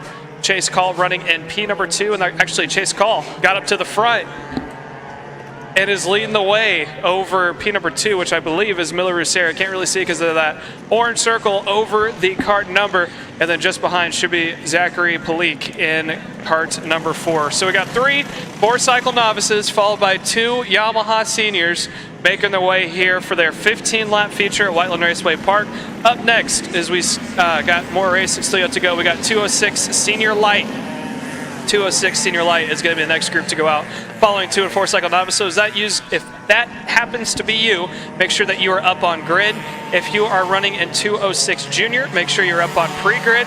206 Junior Sportsman will be up on deck to go. And then after 206 Junior Sportsman, we get to 206 Senior Heavy, KA Senior, Micro Minis, 206 Masters, KA Juniors, 206 Senior Medium, and then 206 Master Heavy, followed by 206 Super. And then finally, rounding it out is going to be the Collegiate GP. So we're going to continue to sit back and watch this 4-cycle novice race continue to take place. It's still Josh Call in front of Rucera making their way through, and then just behind is Zachary Palik. And the 2 Yamaha seniors is Joshua Nielsen and Tom Seralt. So those are the 2 running in Yamaha seniors. So we're gonna give you guys updates as they come, and just a reminder for everyone here on track, as soon as you're done racing for the day, since we do have another race tomorrow for the doubleheader, if you have a rental transponder, please make sure you return it so we can put it on the charger this afternoon and have it fully charged for tomorrow. Again, as soon as you are done with your events for the day and you have a rental transponder, please make sure to return it to the lobby so we can throw it back on the charger and make sure that is good to go for tomorrow afternoon. Test.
Dalton Sears, you are needed at your trailer. Dalton Sears, please go back to your trailer.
And welcome back here to the Briggs 206 Senior Light, getting set and ready to go here this afternoon. This is the feature, the first of our two-day doubleheader weekend, getting set to go not only today but also tomorrow. But this is for points, full points up for grabs here for the 206 Senior Light. Let's go down your starting order, your top 7 that is, because that's all that's on my screen. We got AJ Ludd starting on pole position next to Riley Baldwin in the WPK entry with MPG. Eli Fox on the new Gen Haas is set to start in P number 3. Jared Howerton starting with the iKart USA entry is going to be starting in P number 4. Braden Heber on the American Eagle chassis is going to be starting in the 5th position. Dylan Howerton will be starting in 6th on the iKart USA entry. And we got plenty of more still yet to come here this afternoon. And if I'm not mistaken, I believe this one was 12 carts deep set to go. Let me double check that. It is actually 13. So after Dylan Thomas, we've got Ethan Williams, Michael Greenwood, Colton Mayfield. As we're about to go green here this afternoon, let's see if they get it this time. They actually don't. They're going to go one more time by. So let's look a little bit deeper down this order. Howerton, as I said, starting in 6th on the iKart USA entry. Ethan Williams will be starting in 7th. After that, we get down to Michael Greenwood starting in P number 9. Colton Mayfield in 10th. Luke Sanger starting in 11th. Dominic Stancombe starting in 12th. And Riley Galde starting in the 13th position. So we're about to get underway here shortly. AJ Ludd, Riley Baldwin, those two broke away from the field here, and they almost ran away with it with the 6 laps that they had. Roughly about 1.5 seconds separating themselves and the rest of the field. A little bit farther on back, though, there was some drama. The second group got bunched up after an incident that happened heading into the banking corner, which allowed for that gap to happen, and it was an all-out brawl for the 4th and 5th position. So now we got them bunched back up as, the 717 of Dominic Stancombe seemed to have some issues. I think they may have dropped a wheel coming out of the pits and it actually spun around. They're now fired under their own power, so they're going to rejoin the field, and we're about to get set, hopefully green this time by AJ Ludd and Riley Baldwin. Will they run away from the field, or are they going to be trapped into the rest of the field in an all-out pack race? Jared Howerton, Brandon Heber, Eli Fox, Dylan Howerton, all up for grabs here. We got them coming down to line. Green flag is out. Let's see how this one pans out. Down into turn 1, AJ Ludd gets the lead from the start, and now into P number 2 goes Eli Fox. Good start from him in the 3rd position on the inside line. Howerton goes down to defend Levi Wilbur, and is now going to try to keep him at bay, but now Wilbur's under attack from Dylan Howerton as they make their way down that backstretch, heading into the bus stop chicane for the first time. A little bit of push there onto the back bumper from Eli Fox onto AJ Ludd, heading through Daytona corner now into the south side hairpin. They are single file 1 and 2. A little bit of a gap there from Eli Fox in 2nd to Riley Baldwin in 3rd through the 2nd and final corner. Coming down to the start-finish straight for the first of 15 times. 15 laps is the distance as they head down into turn number 1 now. Eli Fox continues to push hard on the back bumper of AJ Ludd, trying to get as much breathing space as he can between himself and the rest of the field. Riley Baldwin, however, in P3, he doesn't want to let him go. He is staying right in tow and making sure that he is staying within striking distance and also in the field of view so that the top 2 don't run away. When we get back to Braden Heber, though, Braden Heber in the 4th spot on that Eagle chassis. He has got roughly about a 3-cart deficit between himself and Baldwin up into P2. But he also has a little bit of a buffer, about 2.5 cart lengths between himself and Jared Howerton running in 5th, top 3. Coming out of that 2nd and final corner, that's a great passing opportunity. I'm sure we're going to see it later on. Down this longest straightaway we got with a little bit of a dog leg in it, heading down into turn 1. Does anyone pop out to the inside? They don't. They all stay in line as we are 2 laps of 15 in, 13 more to go. And already Eli Fox starting to size up AJ Ludd, figuring out when is his best opportunity to go. Does he try it on the inside? Does he stay in line? His plan of trying to run away with AJ isn't working out too well. Riley Baldwin is there. However, after Riley Baldwin, you get a good gap between himself and Braden Heber, so they could stay calm where they're at and make sure that there's not any passing that happens, so they can get quicker and quicker lap times with the tow and try to pull away from that second group.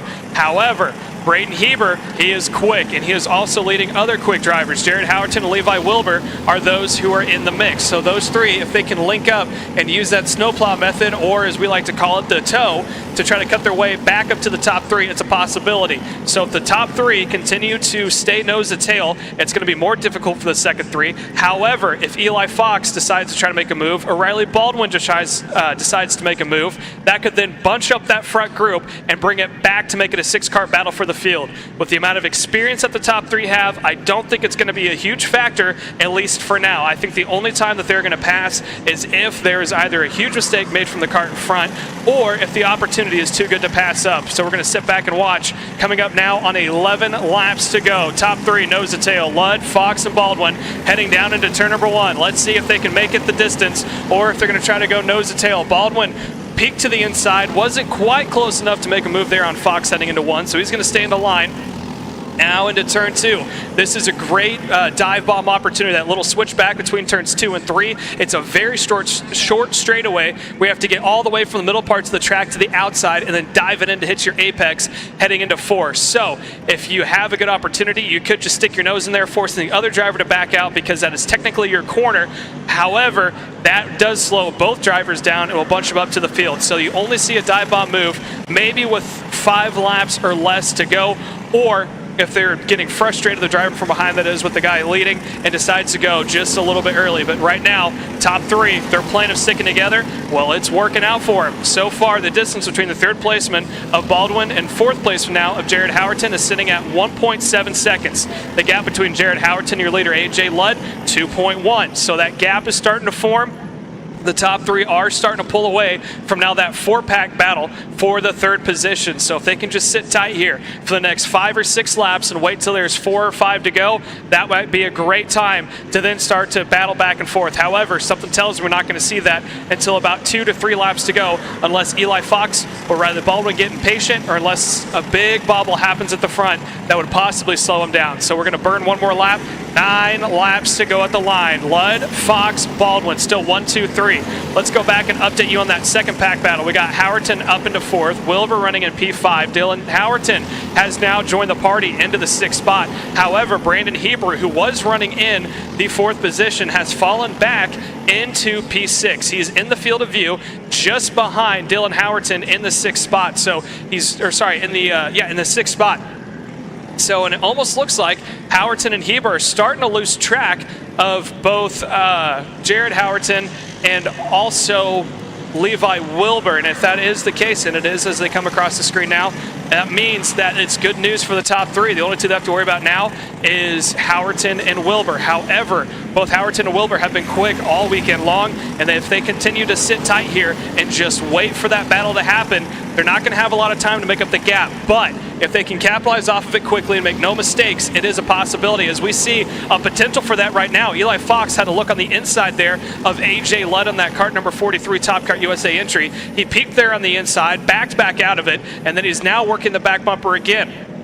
Riley Baldwin in the 3rd position in that green WPK MPG entry. You saw him up on the wheel. He's with that main group, but I think it's the draft that's keeping him into it. Not saying he's not quick.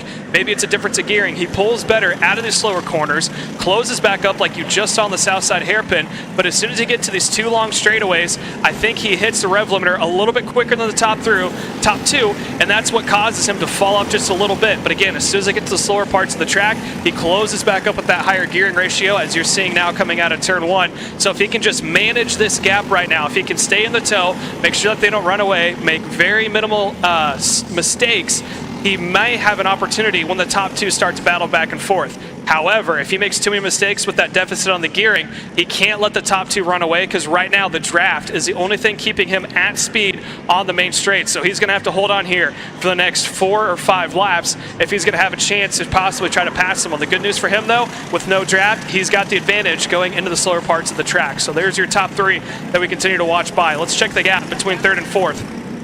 Right behind Riley Baldwin, Jared Howerton still running in the 4th spot. This time by, he's sitting at a 1.9 second deficit between himself and Riley Baldwin, but he's got a 2.3 to leader of AJ Ludd. So they're kind of off in this no man's land. Don't have any help besides themselves, and they got this gap they got to make up. Laps continue to dwindle down, and each time they go down, there's no battle inside the top 3. That's less of an opportunity they have to put it up on the podium. Now let's go just a little bit farther back to Dylan Howerton, sitting about 0.8 of a second behind Levi Wilbur. He's not in the towing distance. However, if something were to happen with, let's say, Jared Howerton and Levi Wilbur start battling back and forth, slow down their pace, then he has a chance to get into the tow of the 2 in front of him. However, I don't think until we see 5 laps to go, maybe even 4 or 3, will we see these 2 battle back and forth of Howerton and Wilbur. Probably going to wait until the last second to do anything in case something happens inside the top 3. Let's switch back over. AJ Ludd still continues to lead, nose to tail over Eli Fox, and still in that 3rd position. Riley Baldwin, he's there, but he is trying to hold on. The straightaways are what are getting him the worst. He just doesn't have enough gearing or motor or something in that car to make sure that he can stay with the group. He is doing a good job. You can see him all the way down on the wheel, struggling to try to make that car as aerodynamic as possible. He closes back up in the slower parts of the track, using that as tow to his advantage, and he's going to continue to stay now on the back bumper of Eli Fox. Good news for him, he's almost there. We're coming up on 4 laps to go. Let's see how long it is until Eli Fox decides to make a move. Is it right now into turn 1? He's not looking like it. He's still staying on the back bumper. My guess is 3 or 2 to go is when you might see him try to get, not even make his move, but try to size up AJ Ludd when to make his move. Right now he's playing student. He's learning what Ludd is doing. He's trying to figure out where he's faster, where's Ludd faster, where's my advantages, where's his disadvantages, and he's been sitting behind him this entire feature long, taking all these notes, and the exam is about to come up, and it's open book, and he can pull all the bank from his knowledge and see if he can make his move. He's on the bumper now, giving a push into the south side hairpin they go. This time by, look for 3 laps to go. Riley Baldwin, he closes up. I think his best chance to make a pass will be either into the south side hairpin and or turns 1 or 3. He's not close enough to make a move heading into turn 1. However, with that gearing to his advantage coming out of 1 heading into 2, it's a good opportunity to size him up heading up into that second sweeper corner. Eli Fox goes a little bit lower there into turn 2. Laps are going down. It's going to be 2 laps to go this next time by, and it looks like Baldwin just might do it. He might hold on long enough to be there for when the top 2 start going back and forth. He can try to have a chance to get his nose in it, but he's going to want to hope it's in the slower parts of the track and not on the straights. Switching back to that second group, this will be our last update as we're coming down to the top 3, about to start going back and forth. Levi Wilbur, he was able to get back around Howerton, so he is now up into P5. I say that, and there went Fox on the inside. All right, it is now on. 2 laps to go this time by. Eli Fox up onto the point. Let's watch him here for these next 2 laps. Down into turn 1, all the way down to the inside to defend. Goes Fox, Ludd follows. Here comes Baldwin taking that normal racing line. He's going to have to slow it back down, trying to size up for a crossover move. Coming out of turn 2, he's looking low. Here comes Ludd. Does he have enough? No, he goes on the defensive to hold off Baldwin. All 3 still in the same tow of each other, but they're now going around turn 5, that tight hairpin, coming down this long back straightaway, heading to the bus stop. AJ Ludd, he has not been anywhere but the lead all race long, so this is foreign territory for this heat race, or for this feature race that is, as we continue to watch Eli Fox defend that inside line. Baldwin goes up to the back bumper, gives a little bit of a push, and then decides, wait a minute, I'm not going to give you an extra momentum. Yeah, I want you to make another mistake so I can get up there into P2 as the white flag is out now. Look for Eli Fox to go all the way down to the inside to defend, and he does, almost on the inside tram line. That's going to force Ludd high, almost 3 wide down into turn 1. Side by side for the lead. It's going to be Ludd on the inside. Fox is going to have to yield. He does. We'll look for AJ to swing out wide. Fox goes even wider, door to door over into the quick little chicane, and here comes Baldwin. Baldwin up over on the door panel of Fox, gets that outside line. He's got the momentum, but what does he do with it? Fox going side by side into the bus stop. Who's going to yield first to make their way through? And it looks like it's going to be AJ. Now here comes Baldwin on the outside line in Daytona. He's going to have to pinch AJ to the inside line. They go door to door. Does he have enough to sneak it through? No. And that's all going to pay into the favor of Eli Fox this time by to take the twin checkered flags. They go side by side across the line, and AJ Ludd gets it. Photo finish across the stripe. AJ Ludd by 5/1000ths of a second takes it away from Eli Fox at the line. Riley Baldwin comes across in P3, and I'll tell you what, I think AJ Ludd needs to give a huge thank you to Riley Baldwin because he gave him a giant push there across the stripe. Wow, how about that for your 206 Senior Light feature?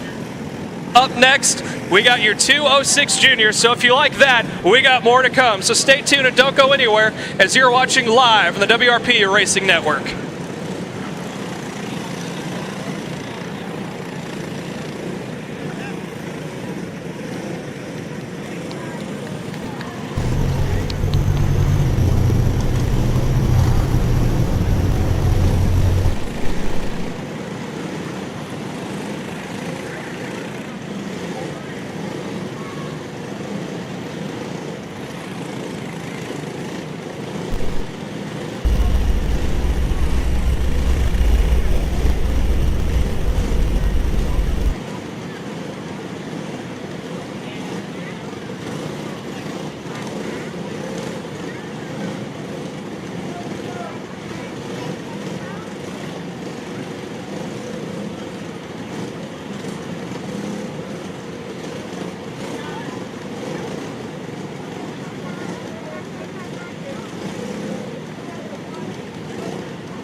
And welcome back here as we got more 206 racing coming your way. It's the Briggs 206 Junior about to go green here this afternoon for their 15-lap feature event. Sam Tutwiler, Dane Van Dyke, your front row. Thomas Anthony, Lane Gibbs, second row. Christopher Utzi, Maddox Hooper on the third row. Green flag is out down into turn number 1, and it is going to go to Sam Tutwiler out in front.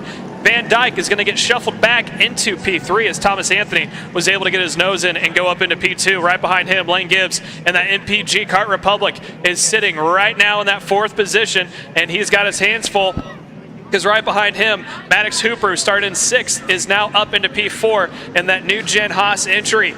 Now down through Daytona corner they go. There's top 3, Utzi, Anthony, and Van Dyke, your top 3. Utzi getting a little sideways there, just waiting for the tires to come up to temperature. He's still holding on to the lead, and it's going to be a decent one this first lap by. He's up to 2 kart lengths, and what's it saying on the timing sheet? Half a second between Sam Tutwiler and Thomas Anthony, 1 and 2.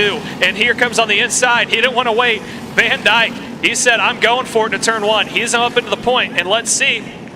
What does Thomas Anthony do? Is he going to push or is he going to maintain? And looks like right now he's going to actually fall off just a little bit through that tight little chicane fall by the quick S's. So he's going to fall back just a little bit from the back bumper there of Van Dyke. So Van Dyke, he doesn't have a toe from, or he's got a little bit of a toe in front. Not a whole lot since he's fallen off just a little bit of Sam Tutwiler, but he does not have a pushing partner from behind.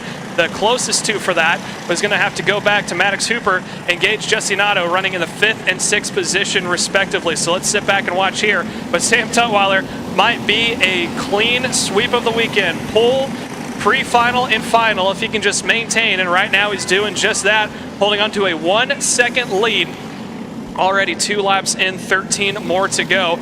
And let's take a peek back here at Thomas Anthony, who was up into 2nd, fell off just a little bit when he got past in the quick chicane fall by the S's. He's slowly closing back up due to the toe on Van Dyke. I'm sure it's not only the toe that is closing back up, but it's definitely assisting him as Tutwiler continues to lead out in front. Lane Gibbs able to move up into P4. Maddox Hooper still behind in P number 5. Gage Justinato in 6. Braden Rudder in P7.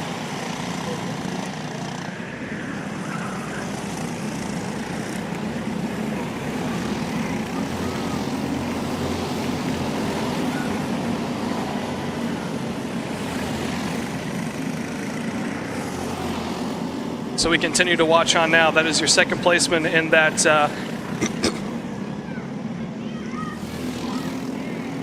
second placement is Van Dyke in that EOS OTK entry running in P2. Right behind him is Thomas Anthony. I believe that is on a EOS as well, maybe, or Evo, my bad, running in that 3rd position. So he's down about a 2 kart length, maybe 3 kart length deficit between 2nd and 3rd of Van Dyke and Anthony. But out in front, Sam Tutwiler, he's opening up a huge lead. He's still maintaining that 2nd gap over the rest of the field. Now across the stripe, I wouldn't be surprised if it's looking at a 1.2. Let's see it across the line.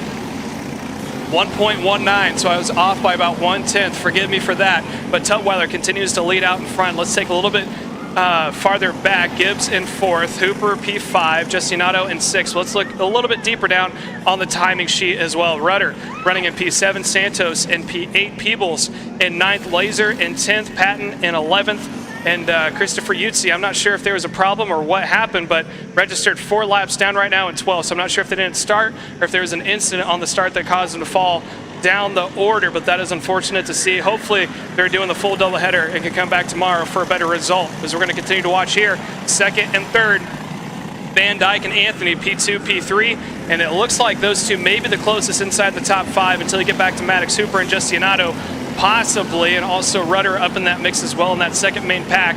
But that's the pack you're watching right now. There's your leader.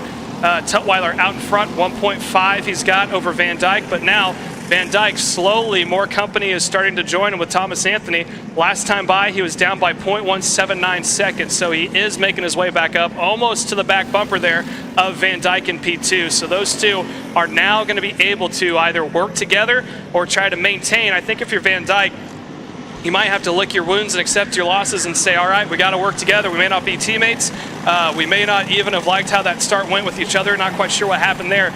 But if they can sit back and put their heads down, work nose to tail as there it is. Van Dyke gave the tap on the back of the helmet. He wants to work with Anthony now.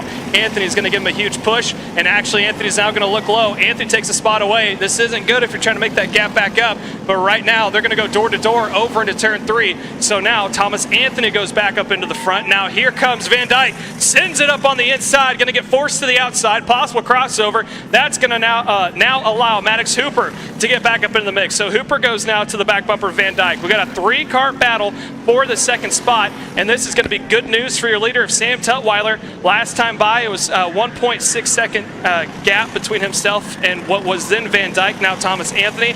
Wouldn't be surprised if it's closer to 2 seconds this time by. Let's see it across the line. It's going to be 8 laps to go. There goes Tutwiler at the bottom of your screen, followed by Anthony, Van Dyke, and Hooper. And sure enough, 2.4 seconds is the difference between Tutwiler and Anthony. This could be a picture-perfect day for Tutwiler. If he can sit back for the next 8 3/4 of a lap, he could take it all. The pole, pre-final, and the feature. But we're going to now see if we can't take a peek at this battle for second, third, and fourth, because it's starting to heat up.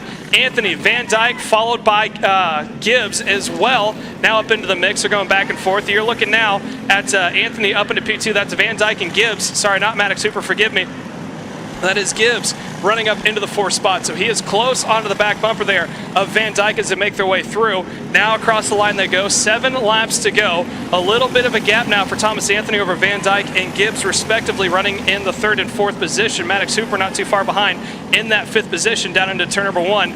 And I don't think there was a possibility of a pass there, but 2nd, 3rd, and 4th nose to tail making their way through as the gap between Sam Tutwiler and Thomas Anthony, it opened up, but not enough. Or sorry, more than enough, but not as much as it was the previous lap. It's now at 2.5 seconds between Tutwiler and Thomas Anthony. So we're going to watch 2nd, 3rd, and 4th for the next 7.5 laps. As again, 15 laps is the distance of this feature. Real quick, 206 Junior Sportsman. If you're not on grid, you're in the wrong place because you're on track next. 206 Junior Sportsman.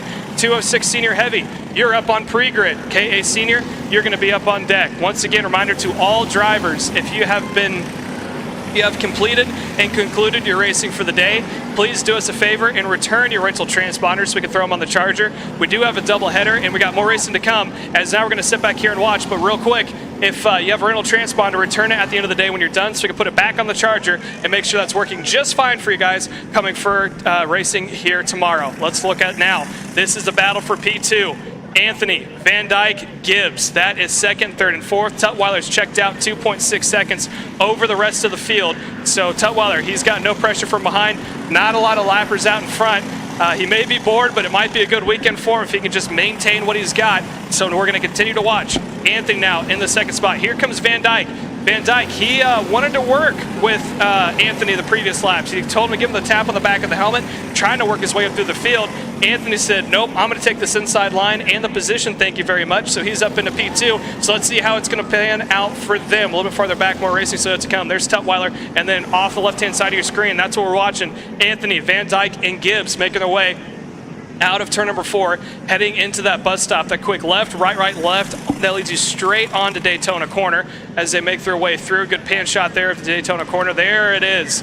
So Anthony, he's got a rear deck lid full of Van Dyke. Van Dyke looks low and gets pinched off. Back wheels get locked up. He turned it sideways, somehow saved it. Gibbs, who's just sitting back and watching all this happening now, is thinking to himself, you know what, I might want to back it off here just a little bit. These two are getting a little wild for me. Unless there's a clear opportunity, I'm not going to take it. And here comes Van Dyke. Into the grass he goes. Takes the spot away from Anthony, but how long can he hold it? Now, here comes Gibbs looking on the inside. They're door to door. Now over into the quick little chicane. They're still side by side. Now single file, being led by Van Dyke in that 2nd pack. So Van Dyke makes his way to the backstretch. Here comes Anthony. Again, Van Dyke had 2 wheels in the grass to get around Thomas Anthony, but now he is going to be in the tow. So let's see it in the south side hairpin. We got 4.5 laps to go. What's going to happen? They all take the normal racing line, but now Anthony might have a decent advantage of the tow heading into turn 1 off of Van Dyke. Let's see it. Van Dyke leads him down the way. There goes at the bottom of the screen, Sam Tutwiler again. Don't want to talk bad at all. He's had a great race. He's 2.5 seconds or over 2.5 seconds out in front. However, this battle for second is starting to heat up. Van Dyke continues to run out in that second spot, leading that pack. Anthony getting shuffled back and forth, settles into P2. Here comes Lane Gibbs, though. He was trailing a little bit farther back, put his head down, made his way up into this battle that we're seeing now, this 3-kart battle. So Van Dyke, you can see his head down on the wheel. He knows that Anthony is not looking for any chance to try to work with him. He just wants that position. He wants to make his way as high up on the podium as he can, trying to bring home that P2. As Van Dyke, the back end kicked out, and that's going to bunch him back up again.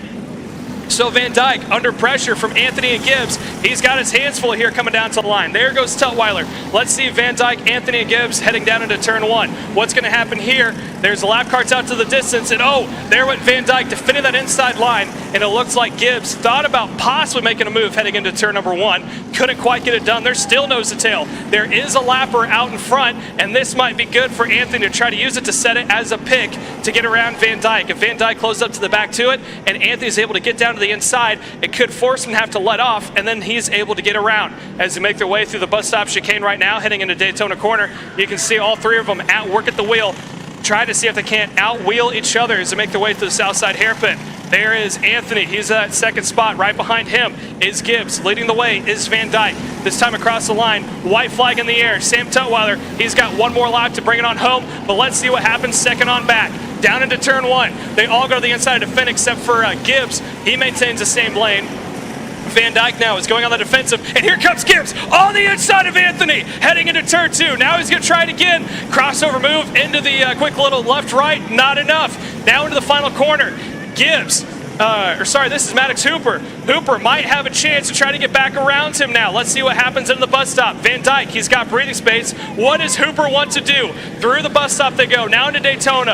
Anthony's going to have to defend. He goes the middle parts of the track. Look for Hooper to get a crossover move here. He doesn't have quite enough to pull it off, as we're going to watch Sam Tutwiler take the checker flag just out in front. He takes the win and sweeps the weekend. What pans out into P2? It is going to be Van Dyke holding on to it. Thomas Anthony into P3. Maddox Hooper comes across in 4th, and huge apologies to Maddox Hooper. I think there may have been a problem with this transponder. He was the one who was registered in P3. On my timing screen, it showed him as Lane Gibbs. That's on me, Maddox Hooper. I do apologize, but I'll tell you what, he put on a great show along with Van Dyke and Thomas Anthony. But we can't turn away from the fact that Sam Tutwiler took the win by 4.5 seconds here for your Briggs 206 Jr. and sweeps the day, and in trying to go for a clean sweep of the weekend here for your Briggs 206 Jr.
And welcome back here for your Briggs 206 Junior Sportsman. Dylan Thomas and Jordan Lanfin on the front row. Row number 2, Titus Roberts and Dominic Gaddis.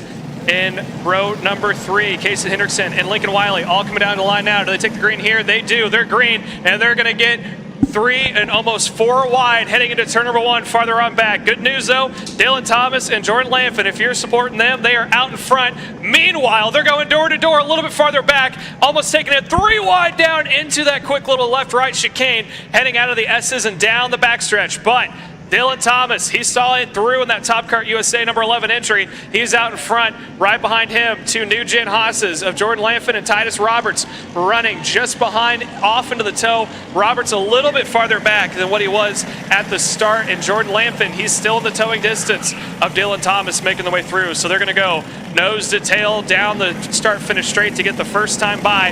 14 laps remain here at Whiteland Raceway Park for your 206 Junior Sportsman. So again, up next, we're going to have 206 Senior Heavy. You need to be on grid. KA Senior on pre-grid. Micro Mini will be up on deck. Following that, it's going to go to 206 Masters, KA Junior, 206 Senior Medium, followed by 206 Master Heavy, and then it's going to go into 206 Super, and then we're going to get into the Collegiate GP after that, and that'll round out today's festivities. So again, if you have a rental transponder and you get done racing for the day, do us a favor, return it to the front lobby so we can have those things charged up and ready to go, because we still got more racing coming to you live tomorrow. But right now, let's focus in on the Briggs 206 Junior Sportsman. Thomas still leads. Robert still in P2. Jason Hendrickson, I'm sorry, he was up into P3. That was not...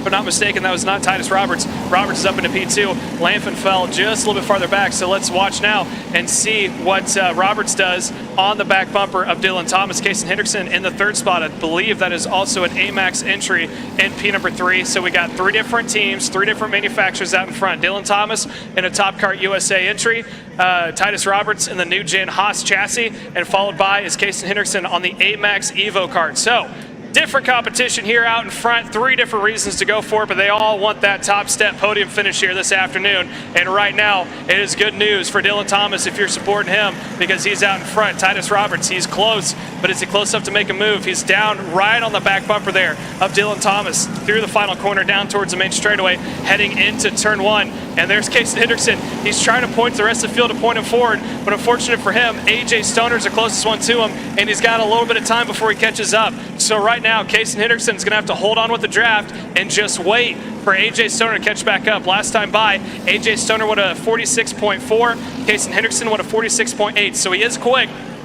He's 4/10 quicker than the top 3. However, he's still got a little bit of time to catch back up, and I think a big factor of that is not only because AJ Stoner is one of the most experienced junior sportsman's drivers here at Whiteland Raceway Park, running in the past 3 or 4 years, but also he's got a huge toe coming off of the top 3, cutting the air. Again, the lower in horsepower you go, the more proficient the toe is becoming, and you're watching it here with the top 2 giving a huge push is Titus Roberts on a Dylan Thomas. There's a peek back for your 3rd placement, Casey Hendrickson. He's trying to check the gap, and he's sees that it's closing down, but you just got to wait another lap and a half for Casey Hendrickson before he gets a little bit of help there from AJ Stoner. Once Stoner catches up, they might be able to give him just a little extra bit of a push. However, Casey Hendrickson, he's driving up quick onto the back bumper, Titus Roberts. And just like that, we have a 4-kart battle for the lead heading down the backstretch, heading into the bus stop chicane, all being led by Dylan Thomas. Titus Roberts still into P2. And then now onto the back bumper, Casey Hendrickson is the Coyote AMAX entry of AJ Stoner. So Stoner's there.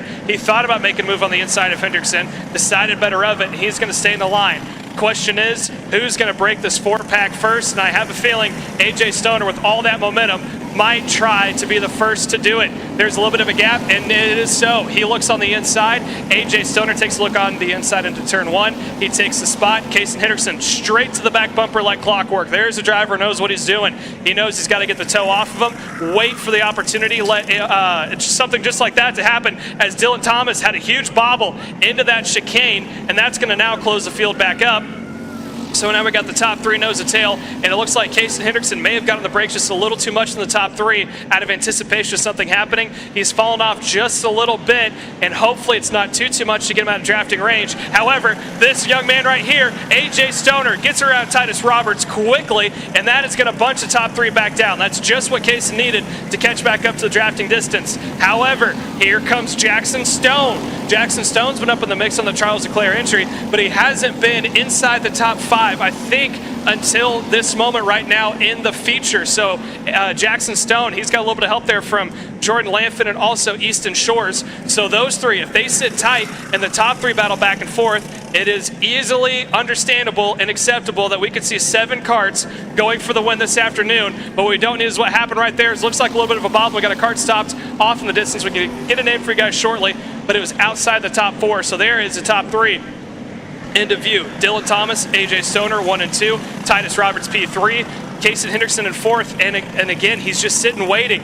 Jackson Stone's there. He's down by about 4 or 5 kart lengths. If he can just get in that toe a little bit more, close back up here in the next 3 or 4 laps, we could see those two link up and try to go to the front. The gap and the distance, Kaysen Hendrickson, he ran a 46.659, and Jackson Stone a 46.6. But here comes AJ Stoner again, to the point. New leader, AJ Stoner out in front, able to get around Dylan Thomas. Now, he was able to catch up and work his way through the field. He had the toe, he's got momentum, he's got experience here at Whiteland. Now, let's see what happens when he's out in front without the toe. He's still going to be quick, but the question is, can he hold off both Dylan Thomas and Titus Roberts? Dylan Thomas has led every lap from the start up until this point, and I'm sure he's going to be eager to try to find his opportunity to get back around. So let's watch and see what happens with AJ Stoner on the AMAX Coyote USA entry. Let's see what he's able to do. He leads the way down into turn 1, and just like that, the top 3 bunch back up.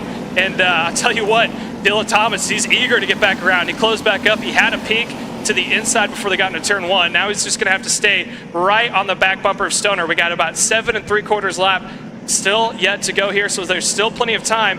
However, let's look at the timesheet. Last time by, AJ Stoner, even with making the pass, went to a 46.1. Dylan Thomas ran a 46.5. He's staying right there. He's in the toe, but he cannot let AJ Stoner too far out of his sight, because if he gets away from that towing distance, he might be out for lunch here this afternoon and just have to sit back with Titus Roberts and battle it out for that second spot. But as of now, they're all relatively close to each other. 6 laps now to go here into turn 1. AJ Stoner out in front. Dylan Thomas, P2, in the 3rd spot at Titus Roberts. Almost equal spacing all the way through. And now just a little bit farther back in 4th and 5th.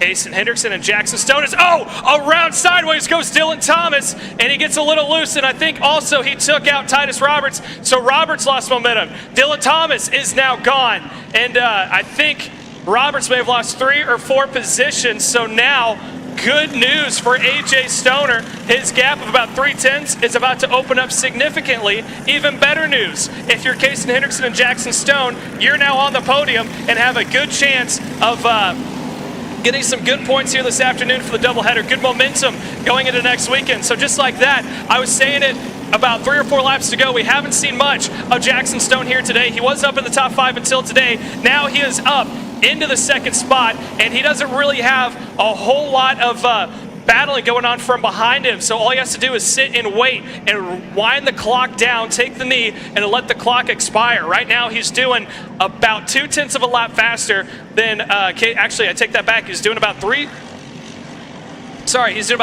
of a lap faster than Kaysen Hendrickson in 3rd. So he's got Kaysen Hendrickson covered. Kaysen's also, unfortunately, out of the drafting distance of Jackson Stone.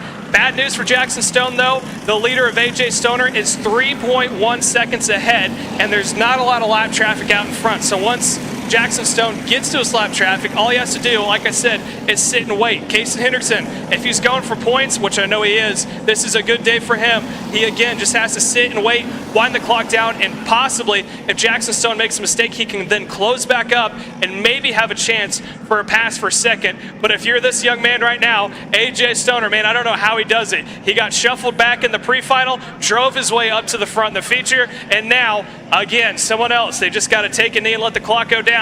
3 laps to go this time by for AJ Stoner to take the win here this afternoon. We're going to keep looking at the gaps between Stoner, Jackson Stone, and especially Kaysen Hendrickson, because if Kaysen Hendrickson can pull something out of the hat, maybe 3 or 4/10 a lap, get up to that drafting distance, he might have a chance here in the next 2 laps. Let's see it this time by.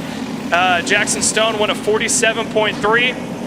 Kaysen Hendrickson, unfortunately, won a 48.1, so he is falling off just a little bit. He's down 1.7 seconds to Jackson Stone. 7 seconds leader of AJ Stoner. AJ Stoner has now opened up a 4-second lead over Jackson Stone. And Jackson Stone, like I said before, safely has a 1.7 second gap between himself and Casey Hendrickson for third. Easton Shores is now the new 4th placeman. Dominic Gaddis is now up into P5. So that is now your top 5 as we're coming up on 2 laps to go here this time by for the young man of AJ Stoner. He has been the home track hero here for so long. He's been running ever since Andy and Sarah bought the facility back in 2018. He started out in the cadet program, running both micro, mini, and 206, and now he finds himself as I believe he's quickly approaching the age to go into the junior division, and he has been dominant to the start of his career for the 206 Junior Sportsman Division. He not only races here at Whiteland Raceway Park, also at Newcastle, also at Stars, Route 66, USPKS, and I think maybe 1 or 2 SCUSA entries. So a bright future for that young man with 2 more laps to go to win off day number 1 of the doubleheader here at Whiteland Raceway Park. There's a peek back. It was to go a little bit farther. I believe that is the Charles Leclerc kart of the now 2nd placeman of Jackson Stone. And again, Jackson Stone's running about a 46.8. That last time by, Casey Hendrickson went a little bit quicker. He went a 46.5. However, he took 2/10 out of the gap. He's down to 1.5, but he's got 1 more lap. Let's see it this time by. Can he pull it out? Jackson Stone went a 46.5. Casey Hendrickson slowed down. He went a 46.7. So I think Jackson Stone might be safe there in P2. Casey Hendrickson in 3rd. He's more than safe there in P3. He's got 3.6 seconds between himself and Easton Shores running back into P4. However, with 1 lap to go, checkered flag out this time by. Let's watch him on home. AJ Stoner. How about this for a man who worked his way up through the traffic, able to get around all the wreckage on the start, played a very smart and safe race, is about to take the checkered flag this time by. AJ Stoner with AMAX Racing takes the win here for Briggs 206 Junior Sportsman.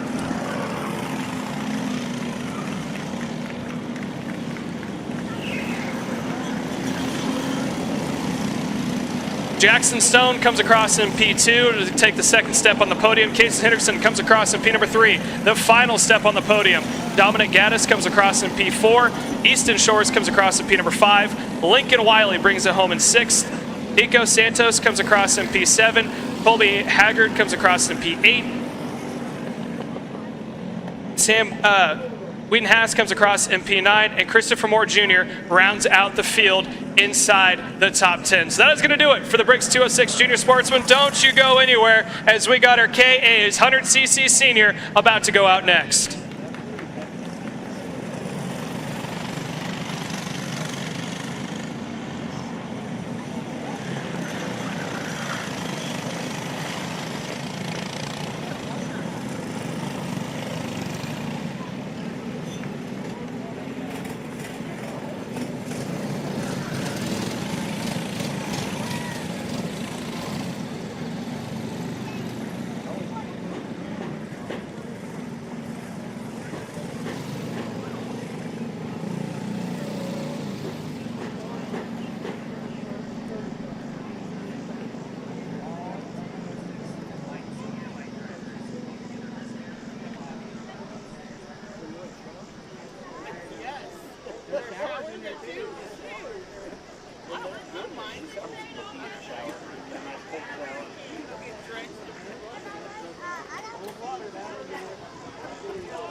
Attention in the pits.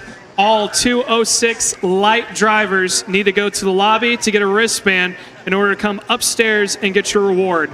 So again, if you're in 206 light, please go to the lobby to get a wristband so you can come upstairs to get your reward.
And here we go. We are well into our Briggs 206 Senior Heavy event.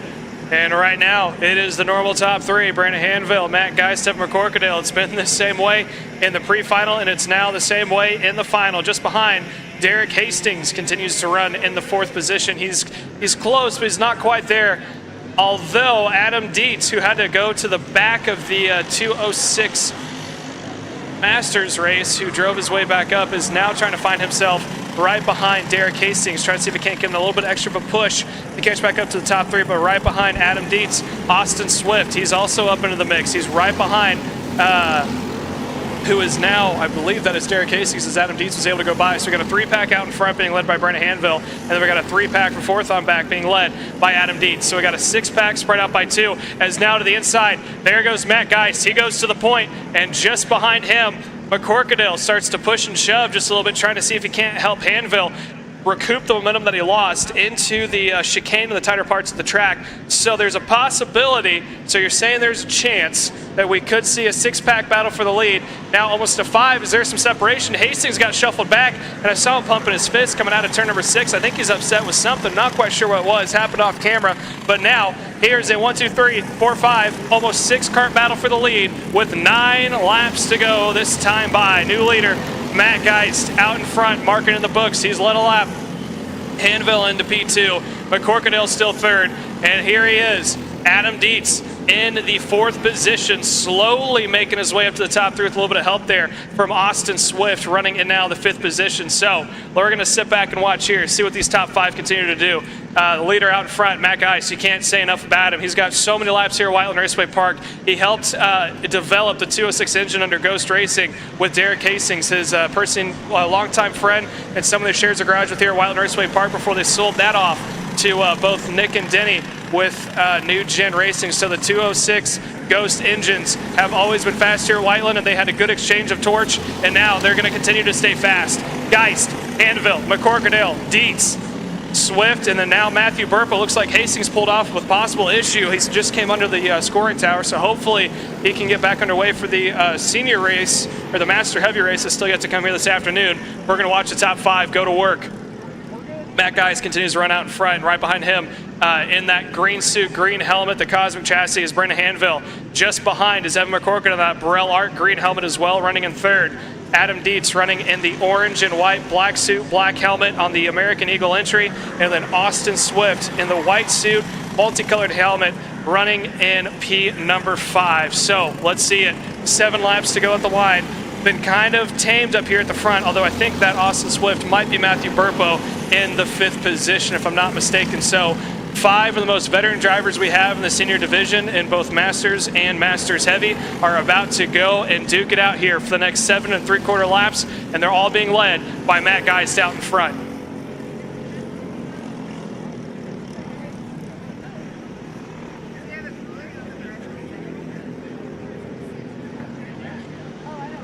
And here we go. They're going to go side by side.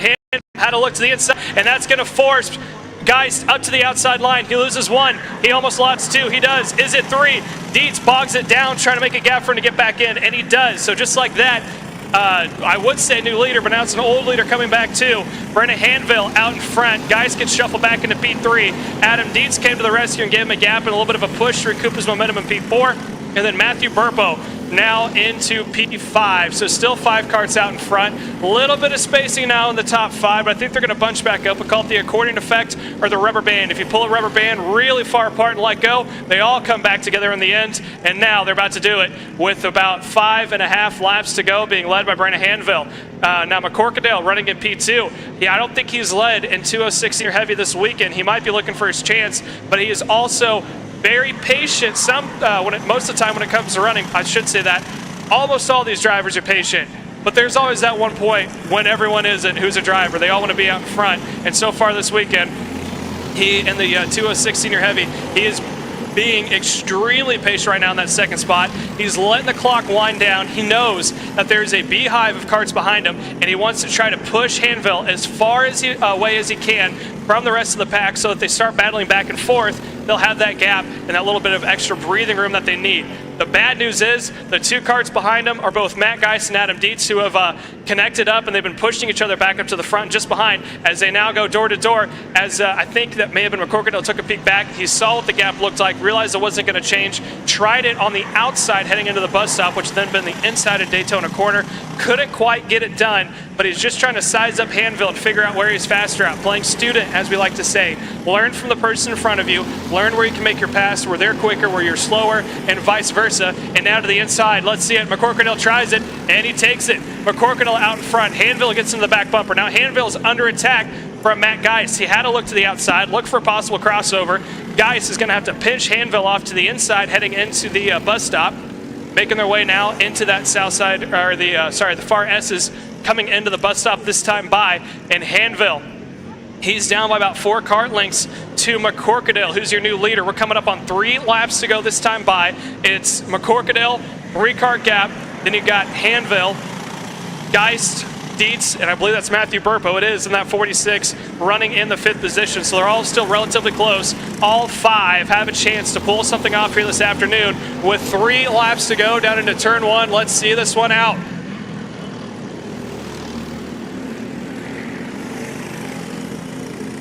McCorkadale took a wide line on the entry into turn 2, decide better of it. He's going to take the normal racing line, and they're all almost starting to spread out a little bit, but they're probably going to bunch up here shortly. They got this straightaway to bring everyone who's almost in drafting distance back close to each other, which for now is all of them. Burpo giving a little bit of a push there to Dietz. He's going to close the gap down to Matt Geist. Matt Geist has got the toe off of Hanville, not as strong as he probably wants it to be. McCorkadale out in front. He's got a little bit of breathing room. Hanville is right there. He's not close enough to make a dive bomb move into the south side hairpin, turn 1, or into the chicane. So let's see if he's going to be able to close back up. He's up on the wheel. He's got his head tucked down. 2 laps to go from our head flagman of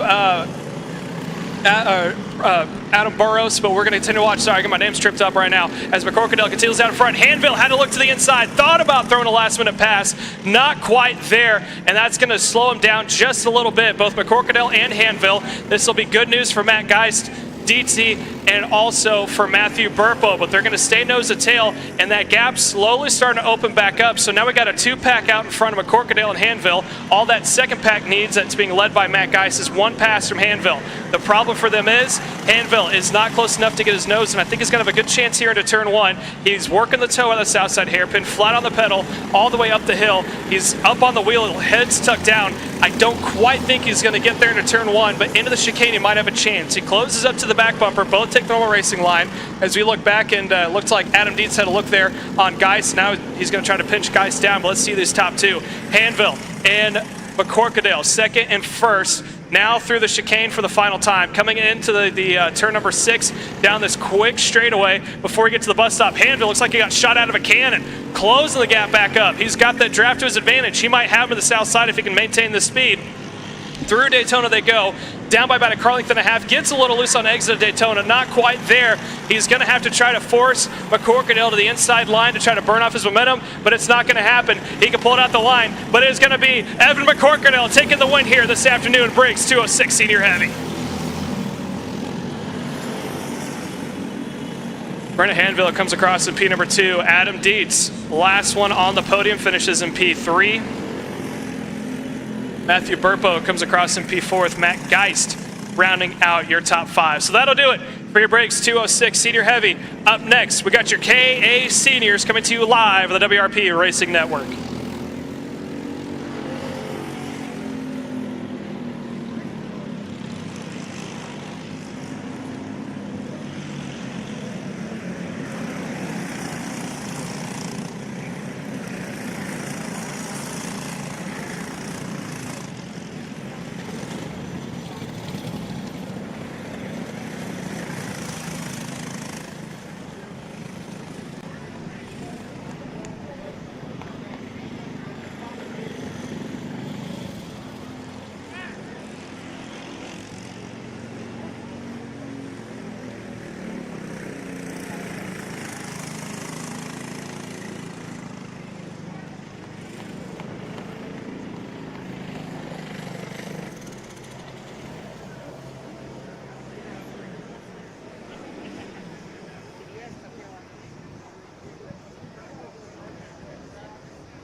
are you now? Do you still do all that?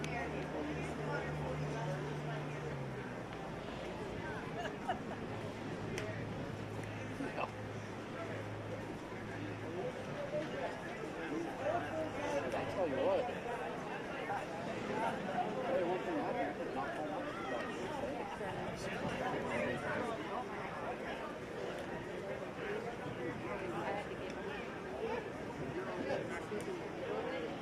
He wants the two variating companies.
Green flag is out, and we are rolling down into turn number 1. It looks like they're going to try to jockey for position. It's going to be Augusto making the lead out in the front of that Top Kart USA entry. Adam Maxwell in that Sodi, currently sitting in P number 2. Oh, up in the air. I believe that may have been AJ Ludd. Got a little bit of airtime there for a second, but he's going to make his way through, and they're going to all jockey out a little bit farther back. Meanwhile, your top 3 starting to pull away, and I believe that your third placement is Matt Dean on that Top Kart USA entry. Has a lot of experience here in the KA division. Haven't seen him towards the front today, but now he is watching the top 2 go side by side. There goes Maxwell to the point on that Sodi. AMAX Racing leading the way down into turn number 1.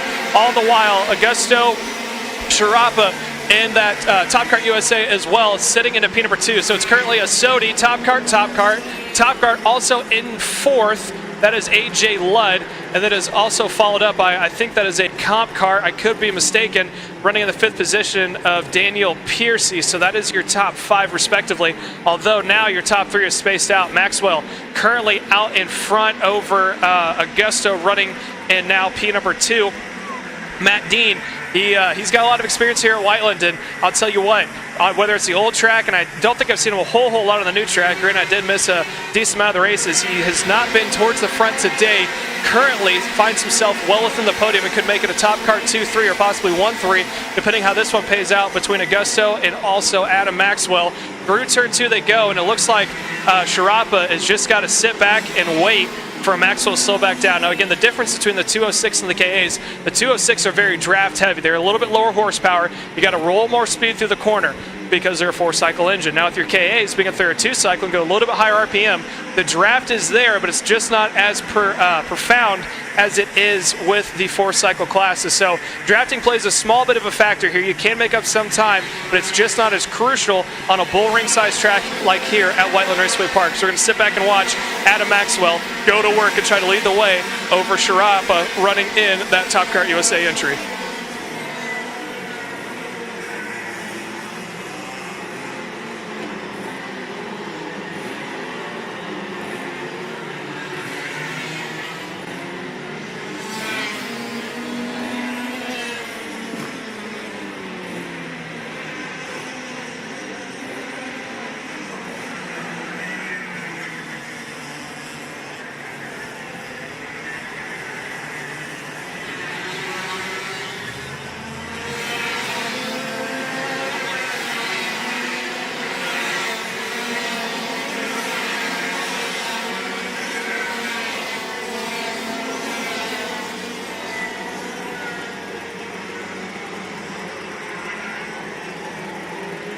As we continue back for your KA100 senior class, it is still Adam Maxwell out in front over Augusto Sato Sharapa running in P number 2. Just behind in the third place is Matt Dean, but I think Matt Dean made a mistake about 3 or 4 laps back heading into the Daytona Banks corner, and he is currently struggling to try to maintain with the top 2. Behind him, you go back into the 4th position is Braden Heber. He's in the field of view for the top 3, but he's a little bit too far off pace. And then Daniel Piercy in car number 62, running back in the 5th spot, followed by now Bane Bennett, the 2nd, and P number 5. So that's your top 5 rundown. Not a whole lot has happened inside the top 3. It's been Maxwell out in front, about a 3-car deficit between himself and Augusto Sato Sharapa running in P number 2, and then Matt Dean in that 3rd spot. And Dean's got a lot of breathing room between himself and the 4th placement of Brandon Heber. Again, these are only K100 seniors. We had 15 entries in total. We love to see this KA class grow in size. Again, we also have the KA juniors still yet to come here later on. Up next, we have your micros and your minis, followed by your 206 masters. After 206 masters, we're going to KA juniors, followed by 206 senior medium, 206 master heavy, 206 super, and then your collegiate GP. So still plenty of racing still yet to come here this afternoon. Now, a quick announcement for everyone in the pits and the grid area. If you have already concluded your racing for today and you have a rental transponder, please return it to the lobby so we can get those charged up for tomorrow to make sure that they are set to go for this doubleheader that we still have. So we're almost halfway through the weekend as we're almost concluded racing here for the day, but you are currently watching the KA100 seniors. Adam Maxwell out in front, P2, Top Kart USA entry of Augusto Sato Sharapa. We got 2 different manufacturers, 2 different teams making their way out in front. Again, near rundown, Braden Heber running in that, actually Daniel Piercy now running in that 4th position as he was able to get around Heber. Heber actually is now falling back in the 5th spot. Bane Bennett, the 2nd, run 6th. Gentry Solomon 7th. Clayton Robinson in 8th. Sarah Groot running in 9th. Casey Perry rounding out your top 10. But on your screen now, guess who's starting to close up ever so slightly? That's Augusto Sato Sharapa. He is making his way towards the back bumper of that Sodi kart being driven by AMAX Racing. Adam Maxwell out in front, this time across the line, looking at 7 laps to go. And I think Augusto, he sat back, he waited, he's using that little bit of a draft that's given off here at the KA karts, and he's slowly closing back up here to the back bumper of Maxwell. We said we could see a 2-car battle for the lead shortly. However, they got enough breathing space, so they do start battling back and forth.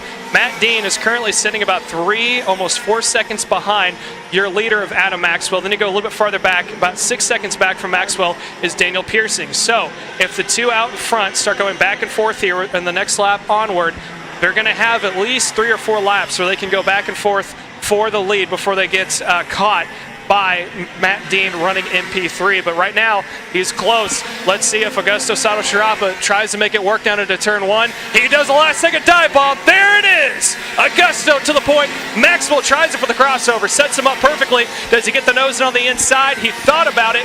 Not going to happen. So new leader again goes back to Sharapa out in front. Maxwell didn't lose a whole lot of time, though, with that pass, so this could pan out to his advantage. We're still looking at about 6.5 laps to go. The next time by, it's going to be 5.5 laps to go now, 5 laps to go at the line. So look for Maxwell to see if he can't maybe rekindle. The question is he going to try it now, or is he going to wait just a little bit later to make the move? He's close, not as close as Sharapa was heading down into turn 1.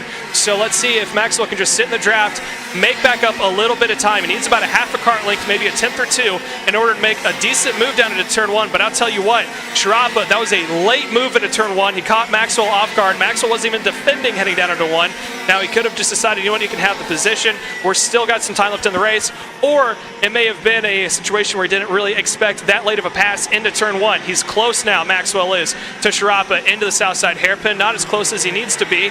On the exit, they go up the hill, and Maxwell in that tow. He didn't get as good of a run as Sharapa did out of the south side hairpin. Now across the stripe. 4 laps to go. The clock is winding down, and who's going to go to? Here comes Maxwell. He gets it done. Maxwell to the point. He's going to back up Sharapa to not allow a crossover move. That was a very, very senior level driving experience we see there, but Sharapa sends it back up on the inside. Sharapa now goes to the point.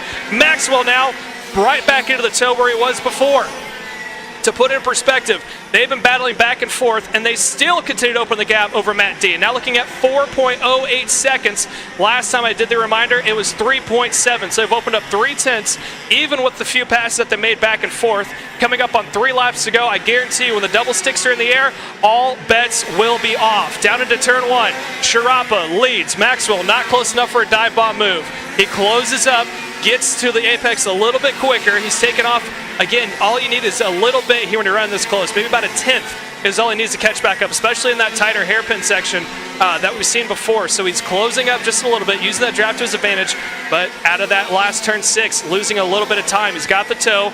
You can visually see the gap closing up into the bus stop chicane through Daytona Corner. He's not close enough now into the south side hairpin. He could be just sitting back, waiting, saving your tires, deciding, you know what, when I see those 2 sticks in the air, the white flag, that's when I'm going to try it. This time, through the final corner, down across the line, double sticks in the air from Adam Burrows. Into turn 1, not close enough, is Maxwell on Sharapa.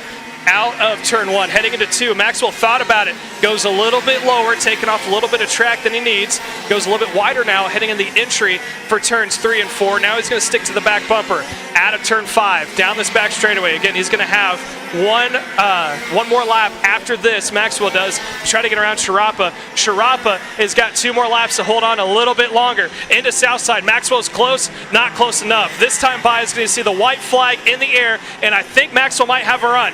Expect Sharapa to defend going down into turn 1.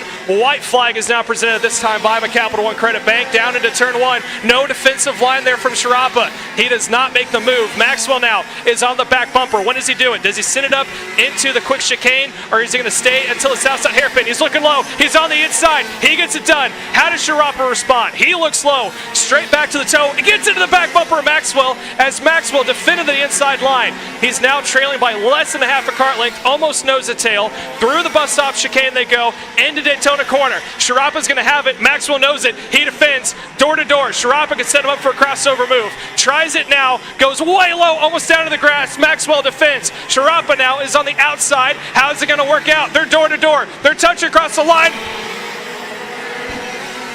Maxwell, I think, got that one at the line. Barely had it. So Adam Maxwell, how about that? Sharapa, good job of recovering coming out of that final corner. Just didn't have enough to get it done across the stripe. So Adam Maxwell will take the win. Sharapa comes across in P2. Matt Dean is going to come across the stripe in P3. Daniel Piercy in 4th. Braden Hebert in 5th. Gentry Solomon 6th. Bane Bennett the 2nd in 7th. Clayton Robertson in 8th. Sarah Groot 9th. Casey Perry is going to round out your top 10. So that'll do it for your KA 100 seniors here. Feature event up next. We got your micros and your minis coming to you live on the WRP Racing Network.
And welcome back here for your micros and your minis. They are now finding the green flag. Minis out in front over the micros. Currently, it looks like Austin Taylor, who started out in front for your minis, fell a little bit farther back. And if I'm not mistaken, I believe that may be Titus Roberts now leading the way for the minis out in front. AJ Stoner started dead in Charlie, now up into P2. As they make their way out of Daytona Corner, they're going to jockey for position.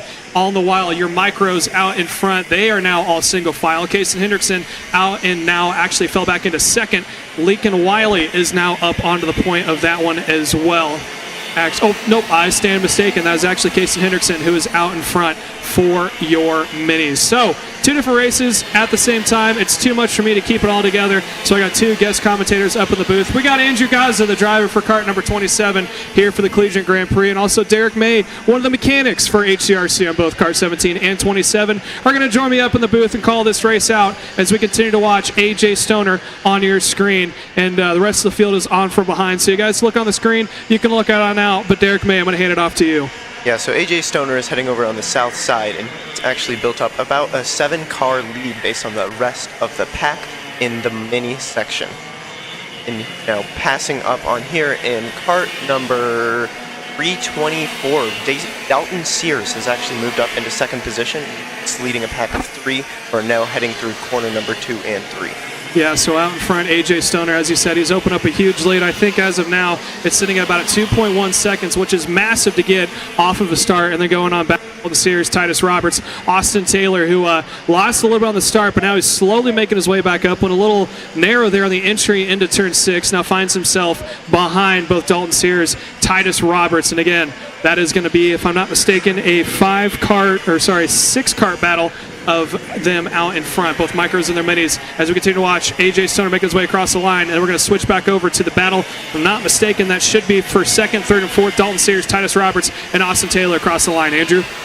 Yeah, so Titus Roberts looked like he had a good run on second place of Dalton Sears. Of course, Titus started out in front, falling back a little bit now. He had a good run on the last lap, but it looked like he got caught up battling, and he takes a wide line into turn 5 there, turn 4. And Dalton Sears still out in front in that battle for second place, followed by, I believe that is Austin Taylor, and then Titus Roberts behind him. Titus Roberts falling into the clutches, the fifth place driver there, holds it through the bus stop into Daytona now. Got a good run down to the south side hairpin, and he's going to make a little bit of contact into the rear end, and they're going to all battle for onto the main straight now, down into corner 1. At the line, we have Sears, we have Taylor, we have Titus Roberts, and we have Andrew Avalos down into turn 1. They're going to hold station for now. And we see a yellow flag out on track. They're going to pack up a little bit.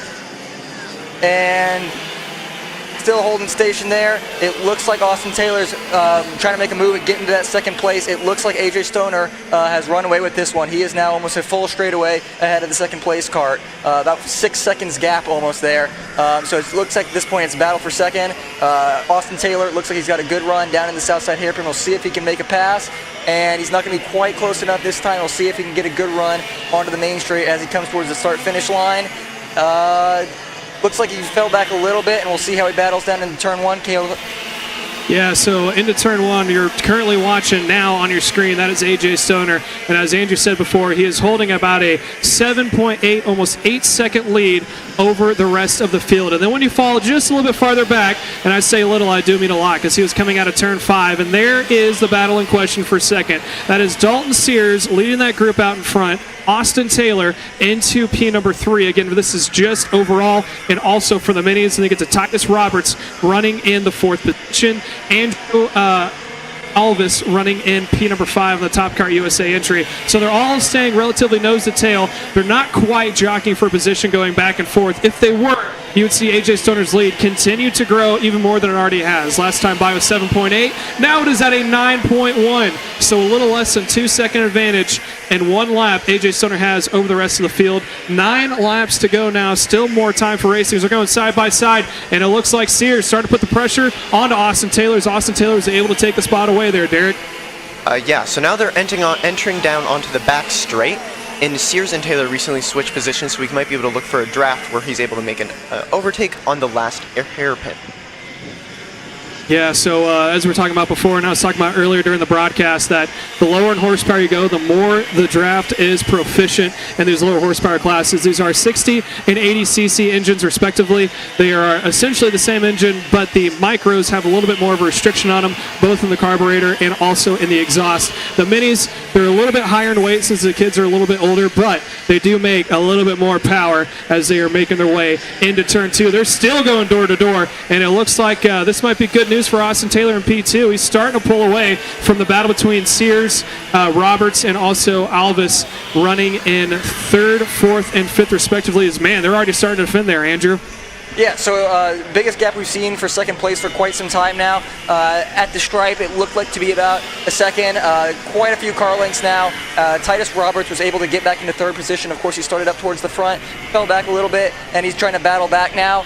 As that looks like Dalton Sears trying to get a run. He pulls out alongside, ducks back into the slipstream as he heads down towards turn 1. We'll see if he pulls out, tries to make a move into turn 1. He doesn't. 3 in line, 3rd, 4th, and 5th, all right there. And the 5th place cart of Andrew Alvis goes around the outside, backs on out of it. So they hold position.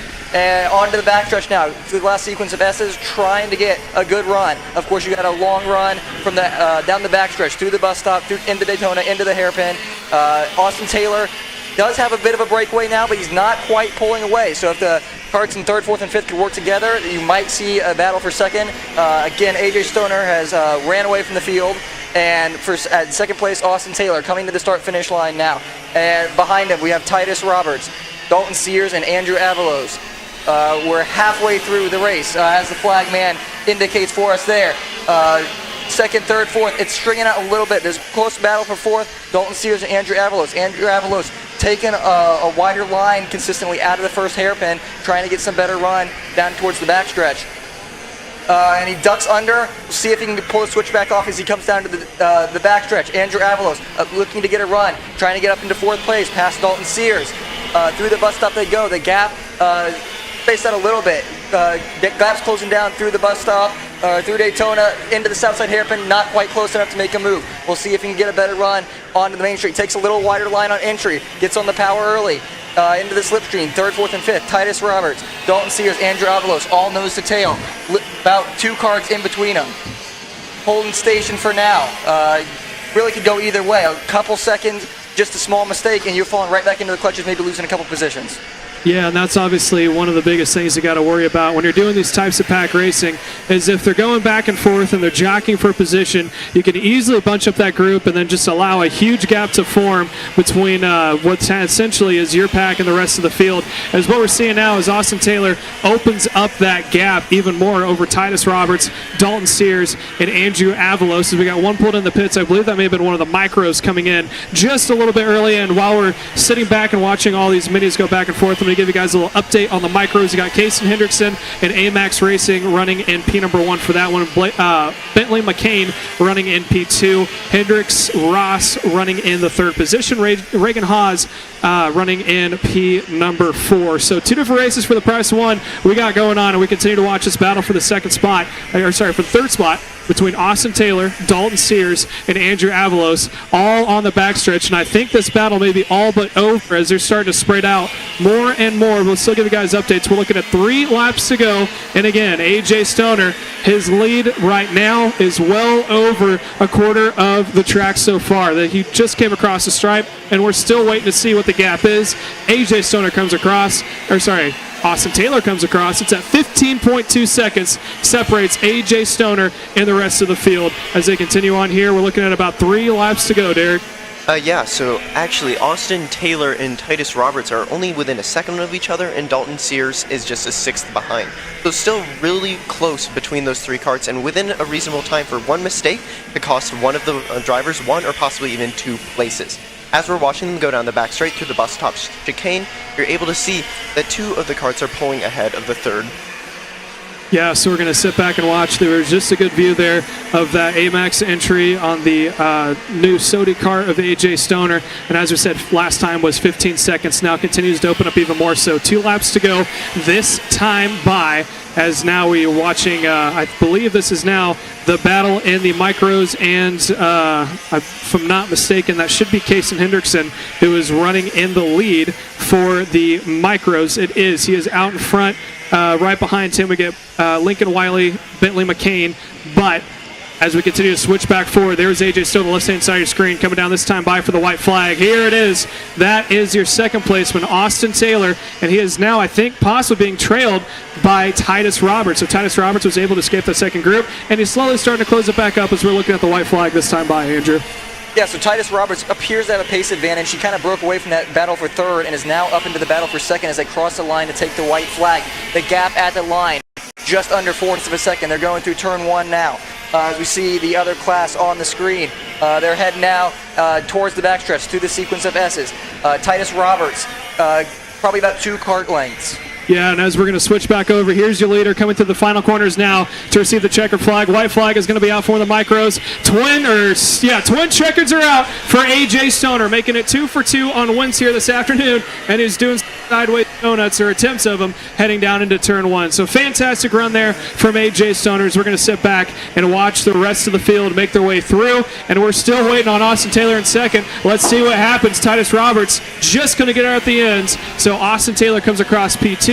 Titus Roberts is going to come across for the 3rd position for your micros and your minis. Again, that is going to be overall for your micros. First one across the line is Kason Hendrickson taking the win here this afternoon for the micros, followed by Lincoln Wiley in 2nd and Bentley McCain in 3rd. Stay tuned and don't go anywhere. We still got your 206 Masters still yet to come, and we got more commentary from our good friends of Derek and Andrew live on the WRP Racing Network.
And welcome back here as we're getting underway with our Briggs 206 Masters well underway. And guess who it is out in front? It is Matt Geist and Adam Dietz making the way down into turn number 1. And currently, Matt Geist is getting a huge push there from Adam Dietz heading into turn number 1. The rest of the field following from behind. Third placeman of Steven Taylor. He's having a good weekend. He's been running up front. Melvin Godsey, the flying mechanic, finds himself just in front of, if I'm not mistaken, that should be Matthew Burpo in car number 46. Then get to Troy Toney, Brian Williams, Travis Wilbur, and then the rest of the field. 10 in total, but we are currently watching the top 2 as the clouds are starting to roll over and the temperature's starting to drop. And if you're a fan of motorsports, you know that means close racing is yet to come. Nose to tail, 14 laps to go this next time by as we got Matt Geist and Adam Dietz nose to tail across the line here, Derek. Yeah, so Geist and Dietz are going down the main straight, and there is some drafting in this class, so we might be able to see an overtake on this last corner after the straight. He's pulling down, and he decided to not go for it. However, he did get a large draft. He's about half a car length behind. He went wide in that turn. Now he's going into the first of the second S's. Very close. He decided to get a small, was a little bit thinner on that entry, and now he's going onto the far back straight.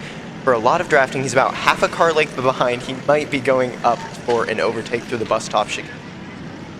Yeah, typically when it comes to these close 206 races, we don't see a whole lot of overtaking until the laps dwindle down, just because we were talking about before with the micros and your minis. If you're back and forth and you're basically slowing down your momentum, or as I like to call bobbling up the corner, that can then bring in more drivers into the scenario. So Adam Dietz, he keeps taking little peeks back to see what his gap is. He's got a large one right now, so he might actually just sit and wait until the final 5 or 6 laps before he tries to make a move. However, that's not to say that if the gap opens up significantly and there's a huge gap that he can shoot on the inside to make a move onto Matt Geist, I'm sure he'd be more than happy to take it. But as of now, probably look for these two to continue to run nose to tail here. Yeah, and so Dietz is closing up.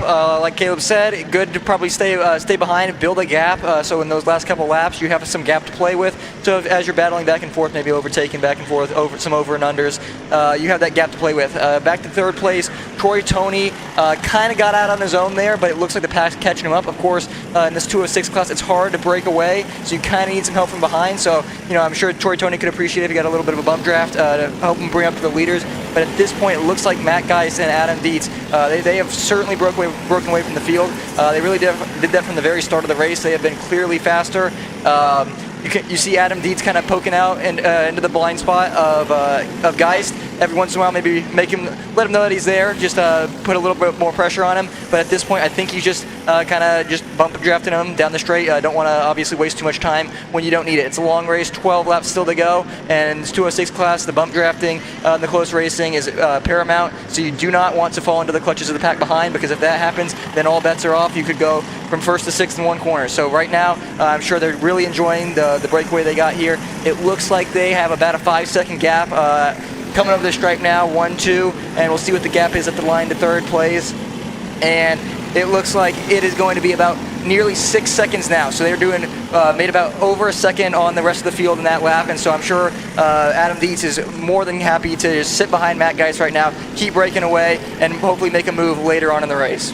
Yeah, and the thing about these two, both Matt Geist and Adam Dietz, they've been running here for a while, ever since Andy and Sarah bought the facility back in 2017 and 2018. They got a lot of laps here. They'll come down sometimes even on the weekday after work and just burn laps together. Every club race we've had that they've somehow always managed to be in the same area. So these two know how each other drive, so there's not a whole lot. Typically, if we have someone who has not really driven with some of the drivers here before, we like to say they like to sit back and just watch and see what they do. If you're Adam Dietz, you can probably 85% be sure that you can guess what Matt Geist is going to do. And if you're Matt Geist for the same, he knows how Adam Dietz pushes as well. They've been together at the front of the pack, mid-pack, and they've even worked together from the back to get up to the front. So when you've got a lot of knowledge on the person you're competing with, it's easy to just wait, like I was saying before, put your knee down, let the clock run out. Once it gets down to that point, that's when you can make your move. However, it appears that Adam Dietz is starting to fall off just a little bit from Matt Geist. Now, we could see the rubber band effect where they're going to start to close back up, but little by little, chunk by chunk, Matt Geist has been able to pull out just a little bit more of a lead. This last time by, it was about 0.3 seconds difference between himself and Matt Geist. Oh, this time by, Adam Dietz got a great run out of the south side hairpin. He's on the back bumper. Does he try to turn one? He's looking low. He's side by side. Geist making his life difficult as they're going to go side by side through it. And so now That is going to be Dietzy up into front, and now Matt Geist falls back into P number 2. Derek? Yeah, so that was actually an excellent overtake that he spent a lot of time building up that run up to into that last corner. Now we have to see whether or not that Matt Geist is going to fight for that position back, or if he's just going to be okay keeping and building their lead, which is now up to around 7 seconds based on the rest of the pack. They're moving forward and they're so incredibly close, but yet again, the more they fight, the closer the back pack is going to get, and they need to decide whether or not that's going to be worth it in the long run. Yeah, it appears that Matt Geist, now behind, might have a little bit more pace. You saw when Adam Dietz was behind, he kind of fell back a little bit, and we have a pass for the lead. Matt Geist going back towards the front. He's going to pull it off down the inside of turn 1, and it looks like Dietz is going to go back for the switchback. They're going to go side by side. Back into the lead, it goes Dietz. Formed a little bit of a gap now, but like I said, it looked like Matt Geist has a little bit of a pace advantage. He looks like he's able to stay in the bumper of Dietz a little bit easier than Dietz to Geist there. So he's going to close back up. They're going to go through the bus stop. We have 8 laps to go, so we're about halfway done with this race. Of course, they have a big breakaway. It was 7 seconds at the line. Of course, the battling might slow that down a little bit, but they still basically have a whole straightaway lead, and so I think at this point you're probably thinking that they're free to battle. They're not too worried about the pack closing in behind. Like Caleb was saying earlier, I think it's extremely pivotal that you have confidence in the driver that you're racing around. Obviously, especially in this 206 class, when you have a lot of close racing, you have to be locked onto the back bumper, the driver in front. It's really important for both the driver in front and the driver behind that you have confidence in what the other person's going to do. They're not going to pull off any crazy moves. They're not going to jeopardize anybody's race, and so that confidence that they have together, I think, has allowed them to break away from the field, and they're on the backstretch now, and the rest of the pack, third, fourth, fifth, sixth, is just now heading onto the backstretch as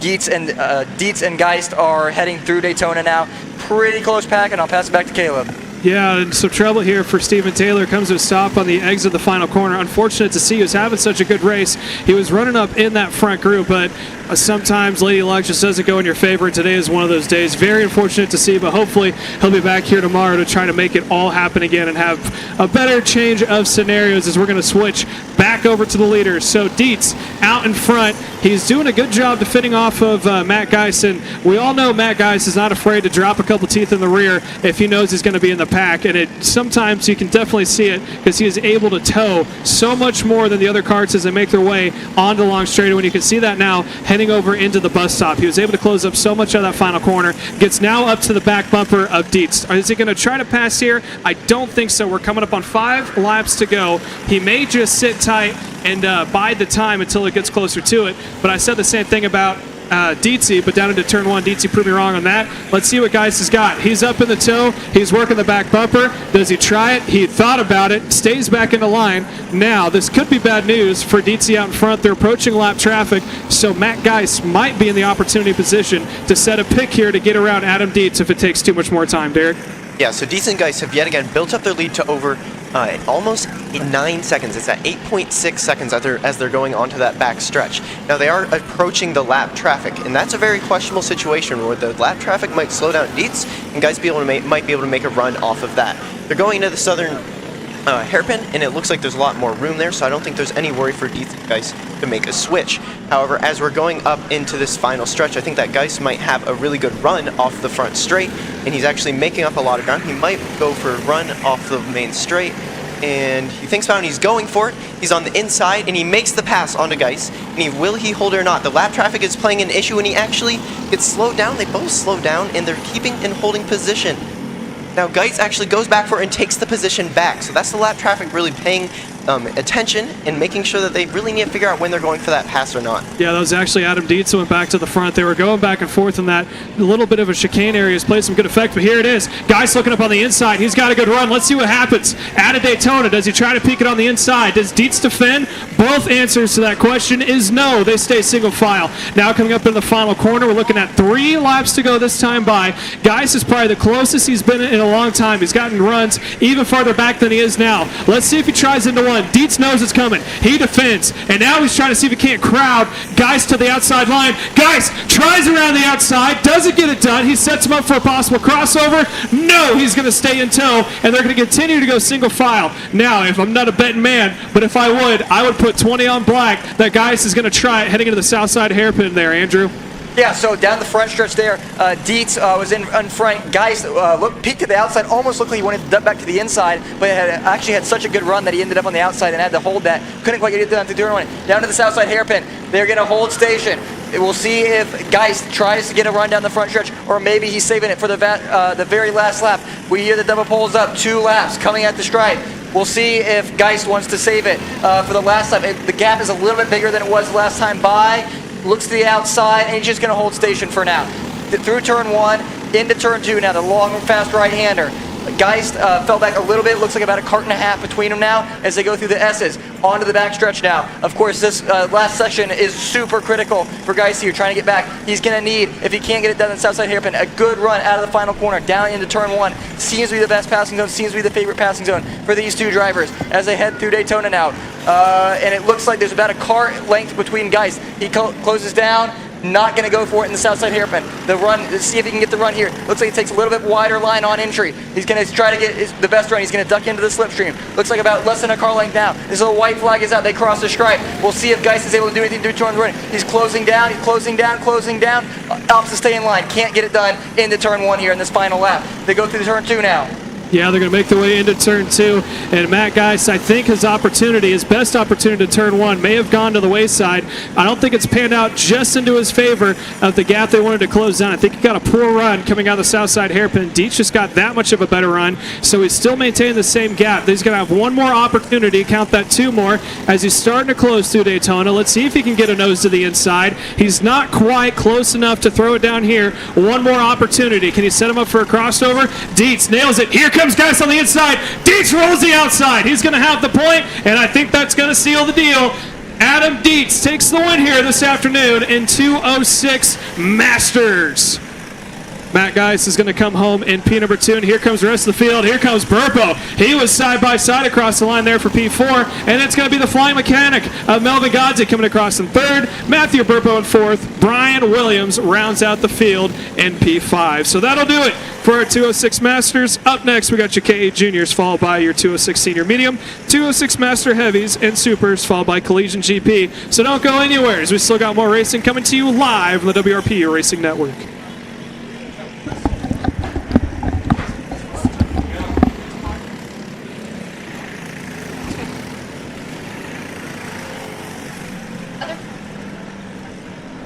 Stayed on. They just don't.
And welcome back here to your KA100 Juniors at Whiteland Raceway Park. If you look up to the skies, it's getting a little dark outside. Let's hope there's no rain. But just like anyone who grew up in Indiana knows, it is always a possibility with the high humidity that we've had today.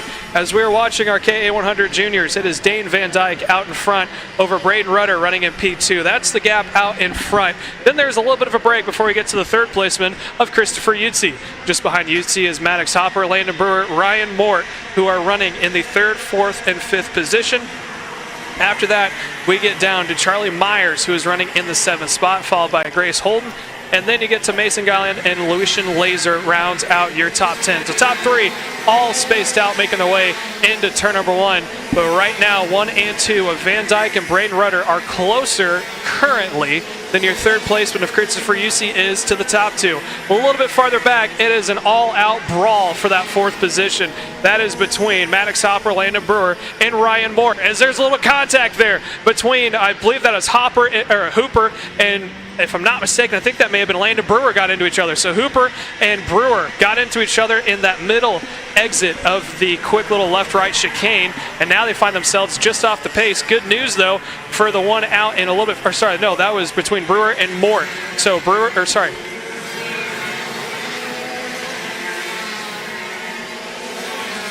was, in fact, between Ryan Mort and Maddox Hooper. So those two got together there on the exit of that quick little chicane. They have fallen off the pace, so that's good news for your fourth placeman out in front of Landon Brewer on that MPG Kart Republic entry. Currently finds himself just trailing and watching the top four out in front.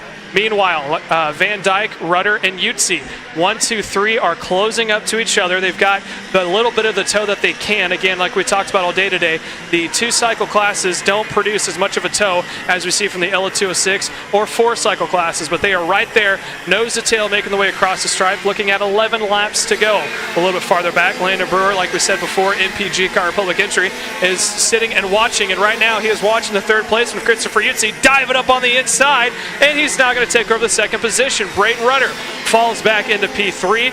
Good news for your leader if you're supporting him. Dane Van Dyke out in front opens up a decent-sized gap to that hustle and tussle back and forth. Due to that pass for second, that has now allowed an opportunity for Landon Brewer to try to make a move on Christopher Yutzi as they make their way into the bus stop chicane. Now heading into Daytona Corner. He's close, about 2, possibly 3 kart lengths from behind. Not close enough to make a dive bomb move into the south side hairpin, but he is slowly making his way back up, and now he's on the back door. Look for Landon Brewer on the back bumper. Is Ryan Mort heading down into turn one? Well, let's see if Mort tries it here. He's close, about a kart length and a half back, not close enough to make a move there. Again, this is the battle for the third position. Third place currently is Braden Rudder. Fourth placeman goes to Braden Rudder and Landon Brewer running in third and fourth. Top two, though, Van Dyke. He's trying to pull out as much as he can over Christopher Yutzi. However, Yutzi has kind of maintained the gap. Last time by, Van Dyke was a little bit quicker. He went a 41.9 to Christopher Yutzi's 42.0. So he's quick, not a whole lot quicker, but he is maintaining that gap. But right now, I think Yutzi found something on that south side hairpin. He's got a little bit of a run, not enough to make it into turn one, but he is going to continue to close that gap down into turn one. Your battle for the third position, though, Rudder is going to hold on to P3 for now. Landon Brewer, he was closing up quick the past 2 to 3 laps. Now he's kind of plateaued, about a half a kart length deficit between himself and Braden Rudder in P3. Through that quick little chicane they go, and now here comes Brewer. He's trying to set him up for a possible over-under at some point now. He's got to look to the inside heading into the bus stop. Doesn't have enough to make a move into it, so now Rudder's going to continue to hold on to the third spot. However, looking at the timesheet now, Braden Rudder went a 41.9. Yutzi went a 41.7. So if they can sit back and bide their time there at third and fourth, but I say that, there went Brewer. He got around Rudder. He's now up into P3. He's trying to make that hard charge to the front. He knows if the top two start going back and forth, making 2, possibly 3 passes, he might be able to close it back down to be there in the field of view when it comes down to 2 laps to go. The question is now, will Braden Rudder follow him through, maybe give a little bit of a push, or is he going to try to get that third place back? If you're thinking of the points championship here, third place pays off a lot more than if the top two possibly let you into battle in the front, and then you have some big incident that pushes you even farther back. So if you're thinking long term, it might be good to sit and maintain that third spot. However, everyone wants to go for a podium. Everyone wants to go for a win. Halfway this time by, Van Dyke out in front. He's under attack. Here comes Yutzi. Yutzi now up to the point. Christopher Yutzi leads the way over Van Dyke in second, although Van Dyke is going to try it again. He thought about it. Not enough to get it done. Almost locked the brakes up. Somehow maintains the gap between himself and Yutzi. So Yutzi now out on point. Van Dyke, he's got to run. It's working for him. He's got a little bit of a toe coming up here. Now coming into Daytona corner. Don't think he's going to be close enough to make a dive bomb to the south side hairpin. He's not. He's going to stay in line. But let's look at the times now. Last time by, 41.8 for Van Dyke. Christopher Yutzi won a 41.7. When they come across the stripe now, I'm curious what it is now. 41.6, 41.9, and it's a 41.7 for Brewer and Rudder. So they are closing in on the second placeman. Granted, some of that may be due to the pass. However, if we continue to see this in the front just a little bit more, we could see a four-kart battle for the lead, but there is a decent amount of time. As I'll tell you what, Van Dyke is not making Yutzi's life easy right now. He's trying to pin him into the inside on the entry of every corner, trying to bobble his momentum to make sure he can get a better run on the exit, and right now it's working for him. He's going on the attack, and right now he's trying to pounce on the opportunity that he can. He stays in the toe now. What's he going to do into turn one? Coming up on 5 laps to go this time by. Down into turn one, Yutzi up on the wheel, using that toe to his advantage, pulls out just enough of a gap to keep Van Dyke at bay as they make their way now through turn one, heading up into turn two. Not an opportunity here from Van Dyke like we've seen before to make a dive bomb, although he tries it. Man, he gets to that quarter panel every time, and he's almost playing a mental game there with Christopher Yutzi, showing him, hey, I may be a little bit farther back, but just a little bit later on the brakes, and I could possibly get at your doorstep here if you continue to keep assistant. If you fall off that at all, I'll be right there. So he's almost playing mind games, just getting in the head of Yutzi and letting him know, I'm here and I'm waiting for my opportunity. Let's see if he gets it this time by. Out of the final corner, heading down into turn one, stays in the toe, both up on the wheel. Is he going to have him enough into turn one? I think not. And he isn't. Out of turn one, heading up into turn two, the big old sweeper. Let's see if he tries to send it up on the inside. Thought about it. Now he's going to try to maintain that lower inside line, and he tries it again. He just has a little bit of a lower line every time into turn three, trying to see if he can't force Yutzi to have to brake a little bit more to maintain whatever line that he is going to try. Through the bus stop they go now. Still nose to tail. Coming up on 3 laps to go this time by. Into the south side hairpin. Not enough. Or not close enough, I should say, for Van Dyke to make a move on Christopher Yutzi. Let's see if Yutzi is he going to maintain again into 3. Van Dyke's got to run again, same time as we saw before, not close enough to make a move into turn 1. Yutzi, though, he knows it's coming into turn 3. He's got to be careful. That gap continues to close. Van Dyke sees the opportunity. Is he going to try to get into turn 3? He gets it low on the inside. I think he's just taking a lower line every time, and that's keeping him right there in the mix. He's just taking a little bit less track. He's able to cut it a little bit tighter, and that then is keeping him in the field of view. But Yutzi doing a great job of not getting flustered and maintaining what he has right now. He's still running almost identical times, both Yutzi and Van Dyke. 41.58 for Yutzi, 41.57 for Van Dyke. So Van Dyke a little bit quicker. That could be due to the toe, but let's see if he's going to have any more in the tank. 2 laps to go this time by. Van Dyke a little bit farther back than was the previous 3 laps. Gets a decent run out of turn 1. Yutzi does as well. Yutzi maintains it into turn 2, and I think he may be clear for a possible dive bomb here. He's going to able to get through. Locks up the back, slides it just a little bit, and he is going to keep Van Dyke at bay. Let's see if Van Dyke can run him down here on the backstretch. Gets a decent run, about the same that Yutzi did. He's not going to make up too much time, but right about now is when the draft comes into effect here for the KAs. He gets a decent pull, not enough to make a move in the south side hairpin. Is he going to have an opportunity into 1? We are now looking at the white flag. 1 more lap to go, and let's see it. Who's going to have enough? Into turn 1, Yutzi has got more than enough breathing space. He does not have to defend the inside line. Maintains the normal racing line. We got 1 lapper out in front. Let's see if that plays a factor. It's going to go to the inside. Yutzi gets by, so does Steins. Both get through the lap traffic with ease, and it looks like Yutzi able to get a little bit of a better run over Van Dyke than it was before. And let's see what's going to happen as they come towards the stripe, heading down towards the line now as they make their way into Daytona corner. And it looks like it is going to be clear sailing here for Christopher Yutzi. He's got 2 more corners to go. Out of the final corner they come, and it will be Christopher Yutzi taking the checkered flag here this afternoon. Van Dyke is going to bring it home in P number 2.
right, up next, we're going to have our LO206 senior medium class. They're going to get the green flag.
right, coming to the finish line. We have Eli Fox in first right now. Adam Maxwell in second.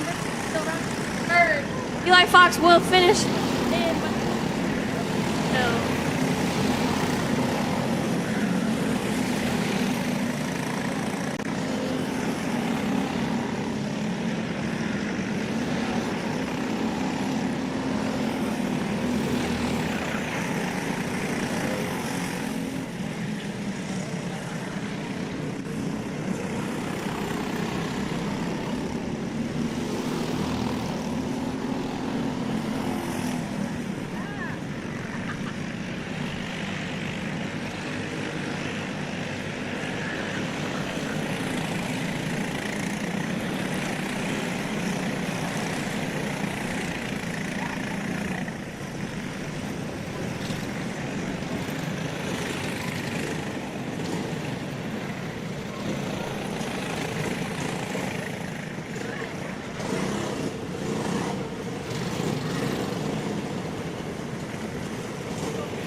Green flag is out, and they are rolling here for the Breaks 206 Supermasters as they're making their way around for their 15-lap feature event.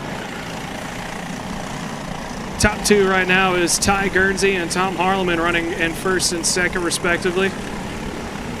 Jeff Munch is running in the third spot. Danny Cutshaw scheduled in the P4, but I believe that may actually go to our very own Mark Cirk, running actually now in the fifth position. Tom Stevens running in P6. They're all starting to get themselves spaced out. Quick reminder in the paddock, if you have not already and you have a rental transponder, please do us a huge favor and return that to the lobby. We're going to make sure that those can charge overnight because we do have another race scheduled for tomorrow. So in order for us to be able to lend those back out, do us a favor if you have a rental, return it to the lobby so we get them charged and back underway here tomorrow afternoon. You are currently watching the 206 Supermasters making their way around track right now. Up next is going to be the Collegiate GP, set to take place as soon as this 15-lap feature event concludes. So stay tuned as we have our final race coming up here shortly, live on the WRP Racing Network.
Test one.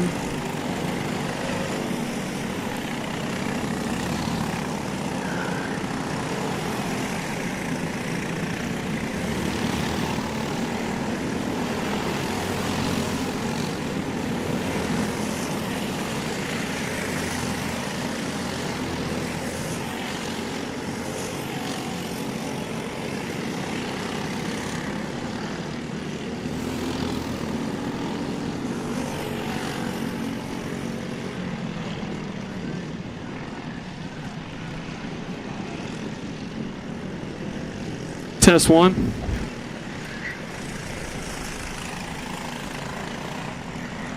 All right, Purdue Grand Prix is set to get underway here shortly, and we're going to do a quick little walk. First one up here, Luke Trageser. Now, you have the best of qualifying. You came back in the heat race. What's your plan of action? Just stay in position and be fast. Anything else you want to tell the fans back at home? That's all. There it is. Let's go to outside pole here, car number 7. Now, had a good feet. You hold that inside line behind you, hold the inside. It's drama out in front. So going into this one, what are you expecting? I'm going to go fast. That's all I got, man. All right, he's going to go farther back here. Let's go to P number 3. Now, you had a little bit of a chaotic pre-final. You had a little bit of action around. Not as much as a teammate in front of you. Your plan of action going into it? I'm going to try my race, drive my line, run my race, some passes hopefully, and see where we end up at the end of the day, hopefully with everything in one piece. to you. Let's bring it over here. Andrew, the Gazda Mazda. You're starting in P4. You're one of the quickest karts, but you're a little bit starting farther back than you were before. What's your plan? Just try to take it easy. I think we got the pace, so it's just kind of picking off the people as they're in front of us. All right, there it is. That's P number 4. Andrew guys is going a little bit farther back. Now, correct me if I'm wrong. You're not a Purdue student, are you? All right, how does it feel running with these college guys? It's pretty fun. There's a wide range of experience in this crowd. A lot of people are really good at it, though. Yeah, and you're definitely holding your own. Good luck to you. We're all pulling for you back at home. Let's come down over here. DR kart number 16. Now, that front group, you had a little bit of trouble getting through lap traffic. Now going into this one, the feature, how are you going to make your way up to the front? I think we'll just play it by ear. All right, by ear opportunities. Let's go a little bit farther back. Now, Alexis. I said your name wrong, didn't I? Alexa, my bad. So, actually had a pretty good pre-final. You were up there in that front group. You made a couple of good passes. You're new to the racing world. You're just not getting into it. So now going into it, trying to prepare for the Purdue Grand Prix, doing in this heat race. Just trying to get more track time. Last year we had a lot of mechanical problems that prevented us from getting to a lot of practices, but this year we're really optimistic about it. See ya. Let's go over here. Car number 59. I like the decals. All right, you're in the mid-pack. You only got about 4 guys in front of you to get to the pool. How you doing it? Well, I'm to pass them one by one. We had some trouble with the cart early on in practice and qualifying, but we think we got those issues ironed out, and we look forward to having a strong run in the race. All right, good luck to you. Let's go to the final 2 rows and start over here. Car number 75. Now you're in the back. Definitely got your work cut, but you guys had your own little second pack going. Going into this one, what you gonna do? Drive fast. Drive fast. That's all you can do. And we're gonna come over here. Whoa, I am so sorry. Now, Megan, you got a little bit of help in front of you. You got to know not. This one. Gonna drive faster than that guy. Who's gonna win the football game tonight? Obviously. There it is. All right, final 2. Let's come down here. We'll round it up. Now, just because you're in the back doesn't mean there's no opportunity. You can sit back and watch and take each other out. What do you think is going to happen here on the start? I don't know, but this is my first day of racing, so I just hope I make it through. So, you know, I'm rooting for my buddy Megan up there. There it is. We all got to start somewhere, though. Michael Schumacher didn't know how to drive when he came into it. And down here, same thing up here. Just because you're in the back, got the first class ticket to see all the wrecking happen. What are you going to do here on the start? Exactly. Just keep it cautious and let it unfold in front of me. How much is Purdue going to win by tonight? 100. There it is. Purdue winning by 100. As we're about to get set here shortly, Purdue Grand Prix karts taking the track here in about 5 laps.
All right, here we go now. We got 2 laps remaining here with the Brakes 206 Supermaster. They are thundering their way through on this 15-lap feature event. Ty Guernsey currently leading the way out in front over Tom Harleman. Difference now is roughly, if I'm not mistaken, 2.5 seconds between himself and Ty Guernsey. That's 1 and 2.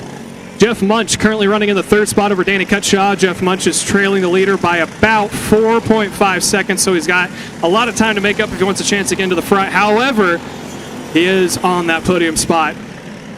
Danny Cutshaw currently running a P4. Tom Stevens in the 5th position. Joe Stevens P6.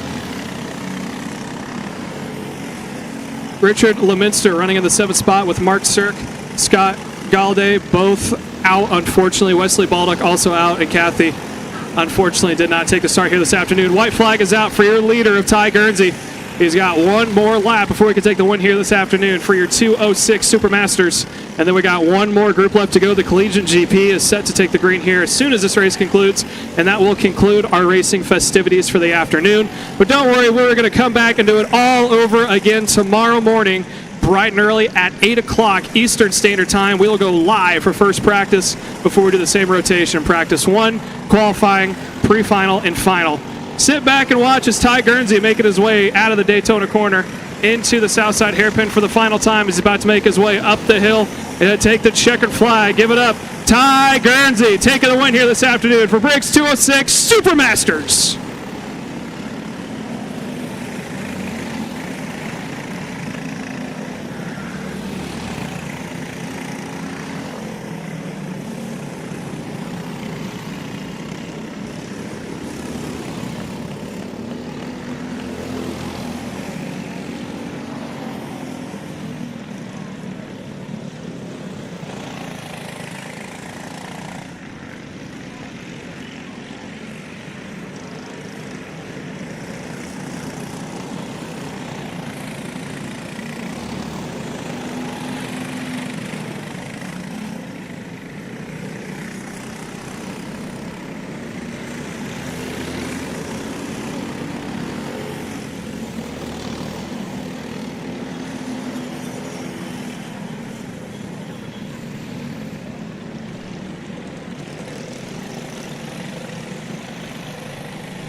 Engines have been fired and they are now getting underway. The Collegiate GP is set to take their 15-lap feature event, coming to you live on the WRP Racing Network.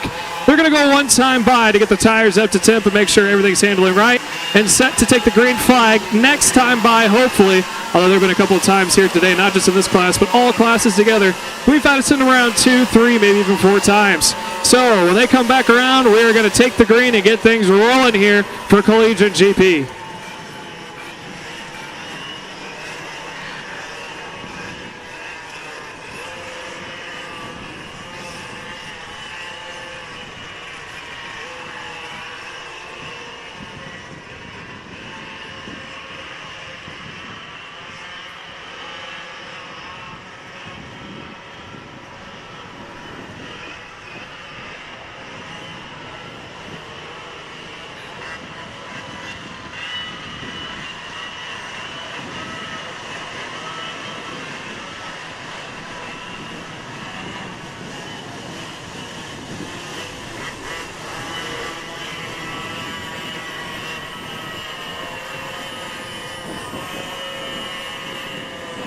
Alrighty, here we go. Your front row.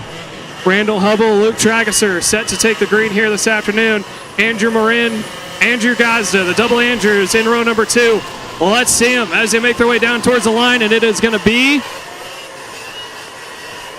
no green. We're going to go one more time around.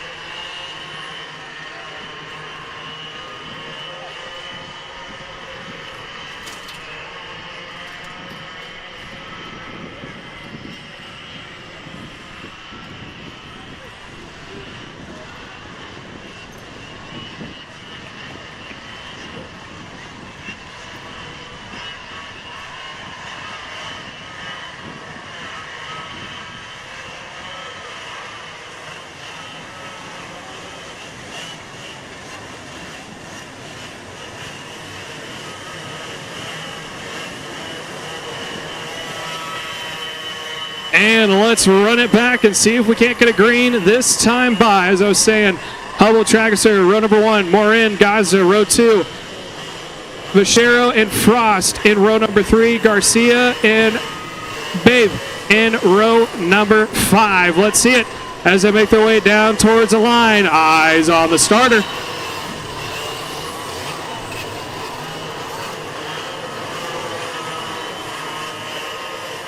Green flag is out. It looks like a good start. A little farther back there from the 16 of Kent Vachero.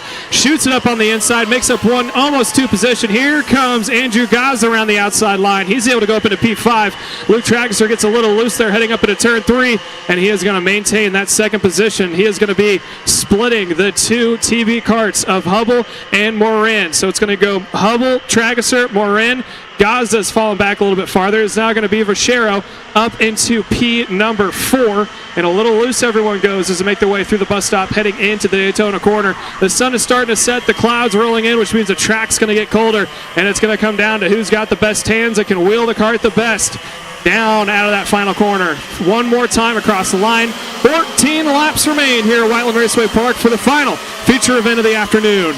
Down into turn number 1. It is still Hubble holding a decent size lead over Luke Trageser into P2. Yellow flag is out, and unfortunately, I believe that is Alexa Garcia is out, and it is. Unfortunately, Alexa Garcia's day has come to an end prematurely, and she's going to have to sit back and watch as the rest of the field makes their way through. We got another one off. Over coming out of turn number 1. Can't quite get a number for you guys, but unfortunate to see anyone not be able to finish here this afternoon. But we got a 4-cart battle out in front. Hubble, Trageser, Morin, followed by Vachero, heading into the south side hairpin just off the distance. Andrew Gazda in P number 5. Miles Frost in cart number 31. He sees the action out in front. He's slowly making his way back up there.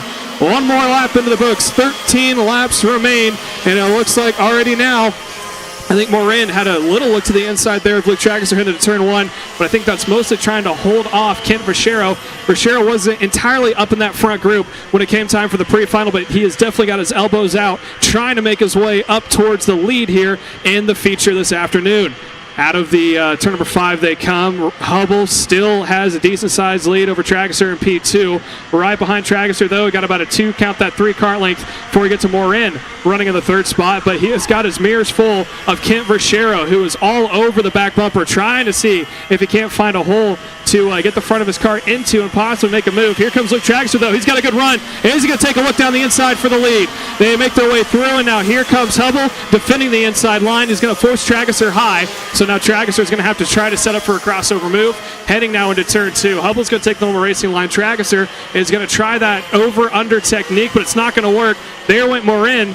Thought about trying to get his nose on the inside of Luke, but that would have caused him to collide if he would have tried it. He tries it again. Trageser forced on the outside. Trageser now has the momentum. Here comes Kent, trying it on the inside, heading into the bus stop chicane. Didn't quite have enough to get it there, but these two, count that 3, going hard back and forth for the second position. Now Luke down on the brakes deep, and it looks like the 41 of Morin really sent it down there. Maybe got a little bit of motivation there from the 16 of Kent Verchero. Is on the while Randall Hubble pulling away from the rest of the field. Down into turn 1 they go. Let's see what happens.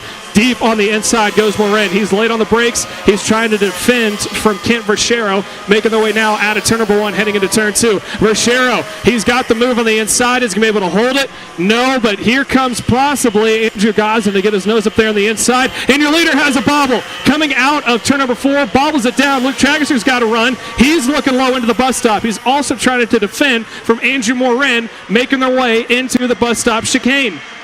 Into the south side hairpin. Let's see what Hubble does. Does he defend? He does not, but you know who does? Morin tries to defend on the inside. He's holding off Kent Verchero. Verchero also has his mirrors full of Andrew Gaza. Falls back a little bit and a little loose there. Went Luke Trageser, got sideways, loses 1, now 2 positions. So it is Hubble, Morin, Verchero, Trageser, and Gaza down into turn 1. Morin still defending that inside line hard, almost into the grass, and now he's going to pinch the nose off of the 16 of Kent Verchero. Verchero struggling to just find a hole to try to make his way through. He's throwing every trick in the book. He's trying to pinch him down low, trying to pinch him up high. Just can't get his nose through. Right behind is still Luke Trageser, followed by Andrew Gazda.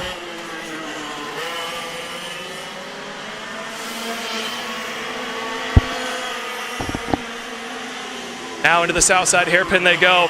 And again, on the inside to defend was Andrew Morin in that second spot. He's trying to hold off Kent Verchero, who's all over the back bumper. Luke Trageser in that kart 17. He's looking high and he's looking low. He's trying to roll that outside line to the south side hairpin, but due to this battle that's happening out in front with Morin going all the way down to the grass to hold off Kent, Kent now is going to go all the way to the grass to the outside line. Just not enough. Here comes Luke Trageser. Thought about it on the inside. His teammate Andrew Gazda now trying to see if he can't get his nose in. Heading up into turn 5. The two teammates both avoid each other. We got 2 teammates out in front of both Hubble and Morin. Then we got the independent privateer of Kent Verchero, followed by the 2 teammates of Luke Trageser and Andrew Gazda running in 4th and 5th as they make their way into Daytona Corner. Here comes Hubble and Morin. Morin goes to the middle of the track, not all the way down to the grass like we've seen him before. He's not trying to defend too hard. Kent Verchero, though, he's just trying to see if he can't find a hole to get his kart into. He does have a front bumper. Let's see if he tries to use it here going into turn 1. Morin goes all the way down to the grass again to defend his line. Here comes Morin. Here comes Verchero looking high, but he just can't get that crossover move done. Luke Trageser, though, he sees an opportunity, tries on the inside of Verchero, just can't get it done. And the 2 teammates out in front continue to hold off this pack. Meanwhile, we do have lap traffic out in front, so this could play a little bit of a factor. I think that is, I want to say that is kart number 48 of Max Al running out in front, but I don't quite see the kart number on it. Hopefully get it next time by, and it is the 43. That is actually Allie Brown who is running out in front. So this one's going to get a little dicey. This might bunch up the leaders as they make their way now into the final corner. 43 lets them go by. Great sportsmanship there on their part as they just watch leaders go by. Said, let you guys run your own race. I believe, if I'm not mistaken, that is her first time here ever in a kart. So nice to see that she understands the situation that everyone's in right now. Lets leaders go by and is just turning laps and getting that experience. Meanwhile, let's switch back up front to the leaders. We have the 2 TV teammates, Hubble and Morin, going back and forth, nose to tail, down on the inside. Thought about it, almost had it there, was Kent Verchero. He got the nose to the inside. Now he's actually going to lose a spot to Luke Trageser now. So Trageser, he makes up 1 more position, and now let's see if he has anything for Andrew Morin, who is trying to defend that inside line for all it's worth ever since the start of the race, and it seems to be working for him. He's holding off the rest of the field, allowing Randall Hubble to have clean track in front and in behind. Now, though, it looks like Luke Trageser might have his hands full heading up into turn 1. Here comes Verchero down on the inside, just not quite close enough to make a move there happen. Luke Trageser, though, he's got the momentum, thought about trying to make a move on Andrew Morin. Down into turn 5 they go, and it looks like we got it's almost just Randall Hubble out in front, and then you have Morin holding off the rest of the field. Luke Trageser now under fire from Kent Verchero. Strategy seems to be working. Let the leader go forward, hold up the rest of the field, and keep them all bunched up, because these things don't really have any enclosed bumpers. You see it in the front 2, you see it in the 3rd, but 4th and 5th, the 27 and 17, they do not have the side pods on the side. Actually, not all of them have side pods, which means that they are technically open wheel in the rear. Some are even open wheel in the front. So if you touch at any point of another kart when the wheel is moving, it's not that hard to flip and or pop one of these things up into the air. So let's see how this strategy is going to play out for the entire top 5 right now, as it's still the 2 out in front of the TVs, Hubble and Morin, followed by third placeman, which just seems to be going back and forth between Kent Verschero and Luke Trageser out of the backstretch and coming down into the bus stop chicane. It is now going to be, I think, not mistaken, Kent Verschero had a little bit of a run going into the bus stop, backed off just a little bit, down into the south side hairpin they go. Morin not going on as strong of a defensive line as we've seen before, went about the middle parts of the track, not all the way down to the grass. Now trying to see if they can't get around his teammate. That's going to open up the door, and oh, he pinches off the 16 of Kent Verschero, comes down across his nose. I don't think he knew that he was there, and then he goes back onto the defensive. Meanwhile, the 2 teammates, here comes Andrew Gazda on the inside of Luke Trageser. Luke Trageser now is going to hold the outside, now on the inside, gives the position to Andrew Gazda. So now Andrew is up in the 4th spot. Luke Trageser falls back into 5th. The 2 teammates of Hubble and Morin still out in front. Verschero in 3rd. Verschero's learning. He understands how Morin is driving, and he's trying everything he can to just get a nose in and maybe force a mistake out of the 41 of Morin. Let's see it into the south side hairpin. A little loose there went Randall Hubble, and now Hubble starting to defend from his teammates. So the 2 running 1st and 2nd are defending off the entire field. They're holding that inside line. Verschero seems to be getting a little impatient. He keeps trying different lines every single time. Let's see what he does here. He's going to actually sell a dummy to Morin. He forced him to the inside. He's going to go all the way around the outside line. Does he take the position? He's got the inside heading into turn 2. Morin tries to pinch him off, almost touches doors. Here comes Andrew Gazda. He's trying to make his nose through, and just like that, Verschero now goes up into P number 2. And now Verschero is going to have his eyes set on the leader of Randall Hubble. Down into the bus stop they go, and I don't think Hubble has been under too much fire this entire time. He has his teammate behind him most of the race. Now let's see what Morin does. Morin is actually going to be forced to the outside line. Verschero trying to throw Morin's techniques back at him, went all the way down to the grass to defend. Let's see what he does here down into turn 1. We're coming up on 2 laps to go this time by. Verschero holds the inside line. Who can get to the inside the quickest into turn number 1? And it looks like it is not going to be, here it comes. That was going to be Andrew Gazda tried to force Morin to not take the inside line by beating him there, caused him to bobble down, and that prevented Morin from making the move onto Verschero. This is intense stuff here for a Grand Prix race, I'll tell you what. Most of these just get spaced out. I think this is one of the closest ones that we've seen. Hubble is now into 2nd because Kent Verschero out in front. So now the 2 teammates of Morin and Hubble running 2nd and 3rd respectively. 4th place now goes to Andrew Gazda, followed by Luke Trageser running in the 5th spot. It looks like we're going to have possible yellows out here into turn 1. It looks like we got one spun on the exit of the final corner. That's going to force the yellow. White flag is now out, so the 16 of Verschero into the lead. Here comes the 41 and 27. Who can go to the inside the quickest? Down close to the inside line when Andrew Gazda got 2 wheels on the grass. Now he's going to go topside Tommy to turn 1, trying to see if he can't make a move. Here comes his teammate, though. Luke Trageser trying to see if he can't do an over-under. They're all bunched up. This is the final lap of this 15-lap feature event, and right now Kent Verschero has smooth sailing out in front. No lap traffic in front. He's got about 5 kart lengths of breathing space from behind, and he just may have held off the 2 teammates through Daytona Corner. They go for the final time into the south side hairpin. Let's see if there's any last couple of laps drama to speak of through the final corner. Here it is. Kent Verschero coming down to the line to take the checkered flag and win the Collegiate GP here at Whiteland Raceway Park. The 2 teammates of Hubble and Morin come across 2nd and 3rd. Andrew Gazda comes across 4th. Luke Trageser comes across in P number 5. So that will wrap up our racing festivities here at Whiteland Raceway Park. We want to thank everyone who came out and attended today. Please, everyone, be careful when you drive home this afternoon. It is a Saturday night in Indianapolis. Real quick, if you haven't already, if you have a rental transponder, do us a favor, return it to the lobby so we can get those on the charger. If you have a rental transponder, return it to the lobby so we can get on the charger. For those of you guys who are joining us tomorrow, we can't wait to see you bright and early at 8 o'clock in the morning. 7:30 is going to be driver's meeting. But for now, we wish you guys a good night. We'll see you all shortly. Race on.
it still on?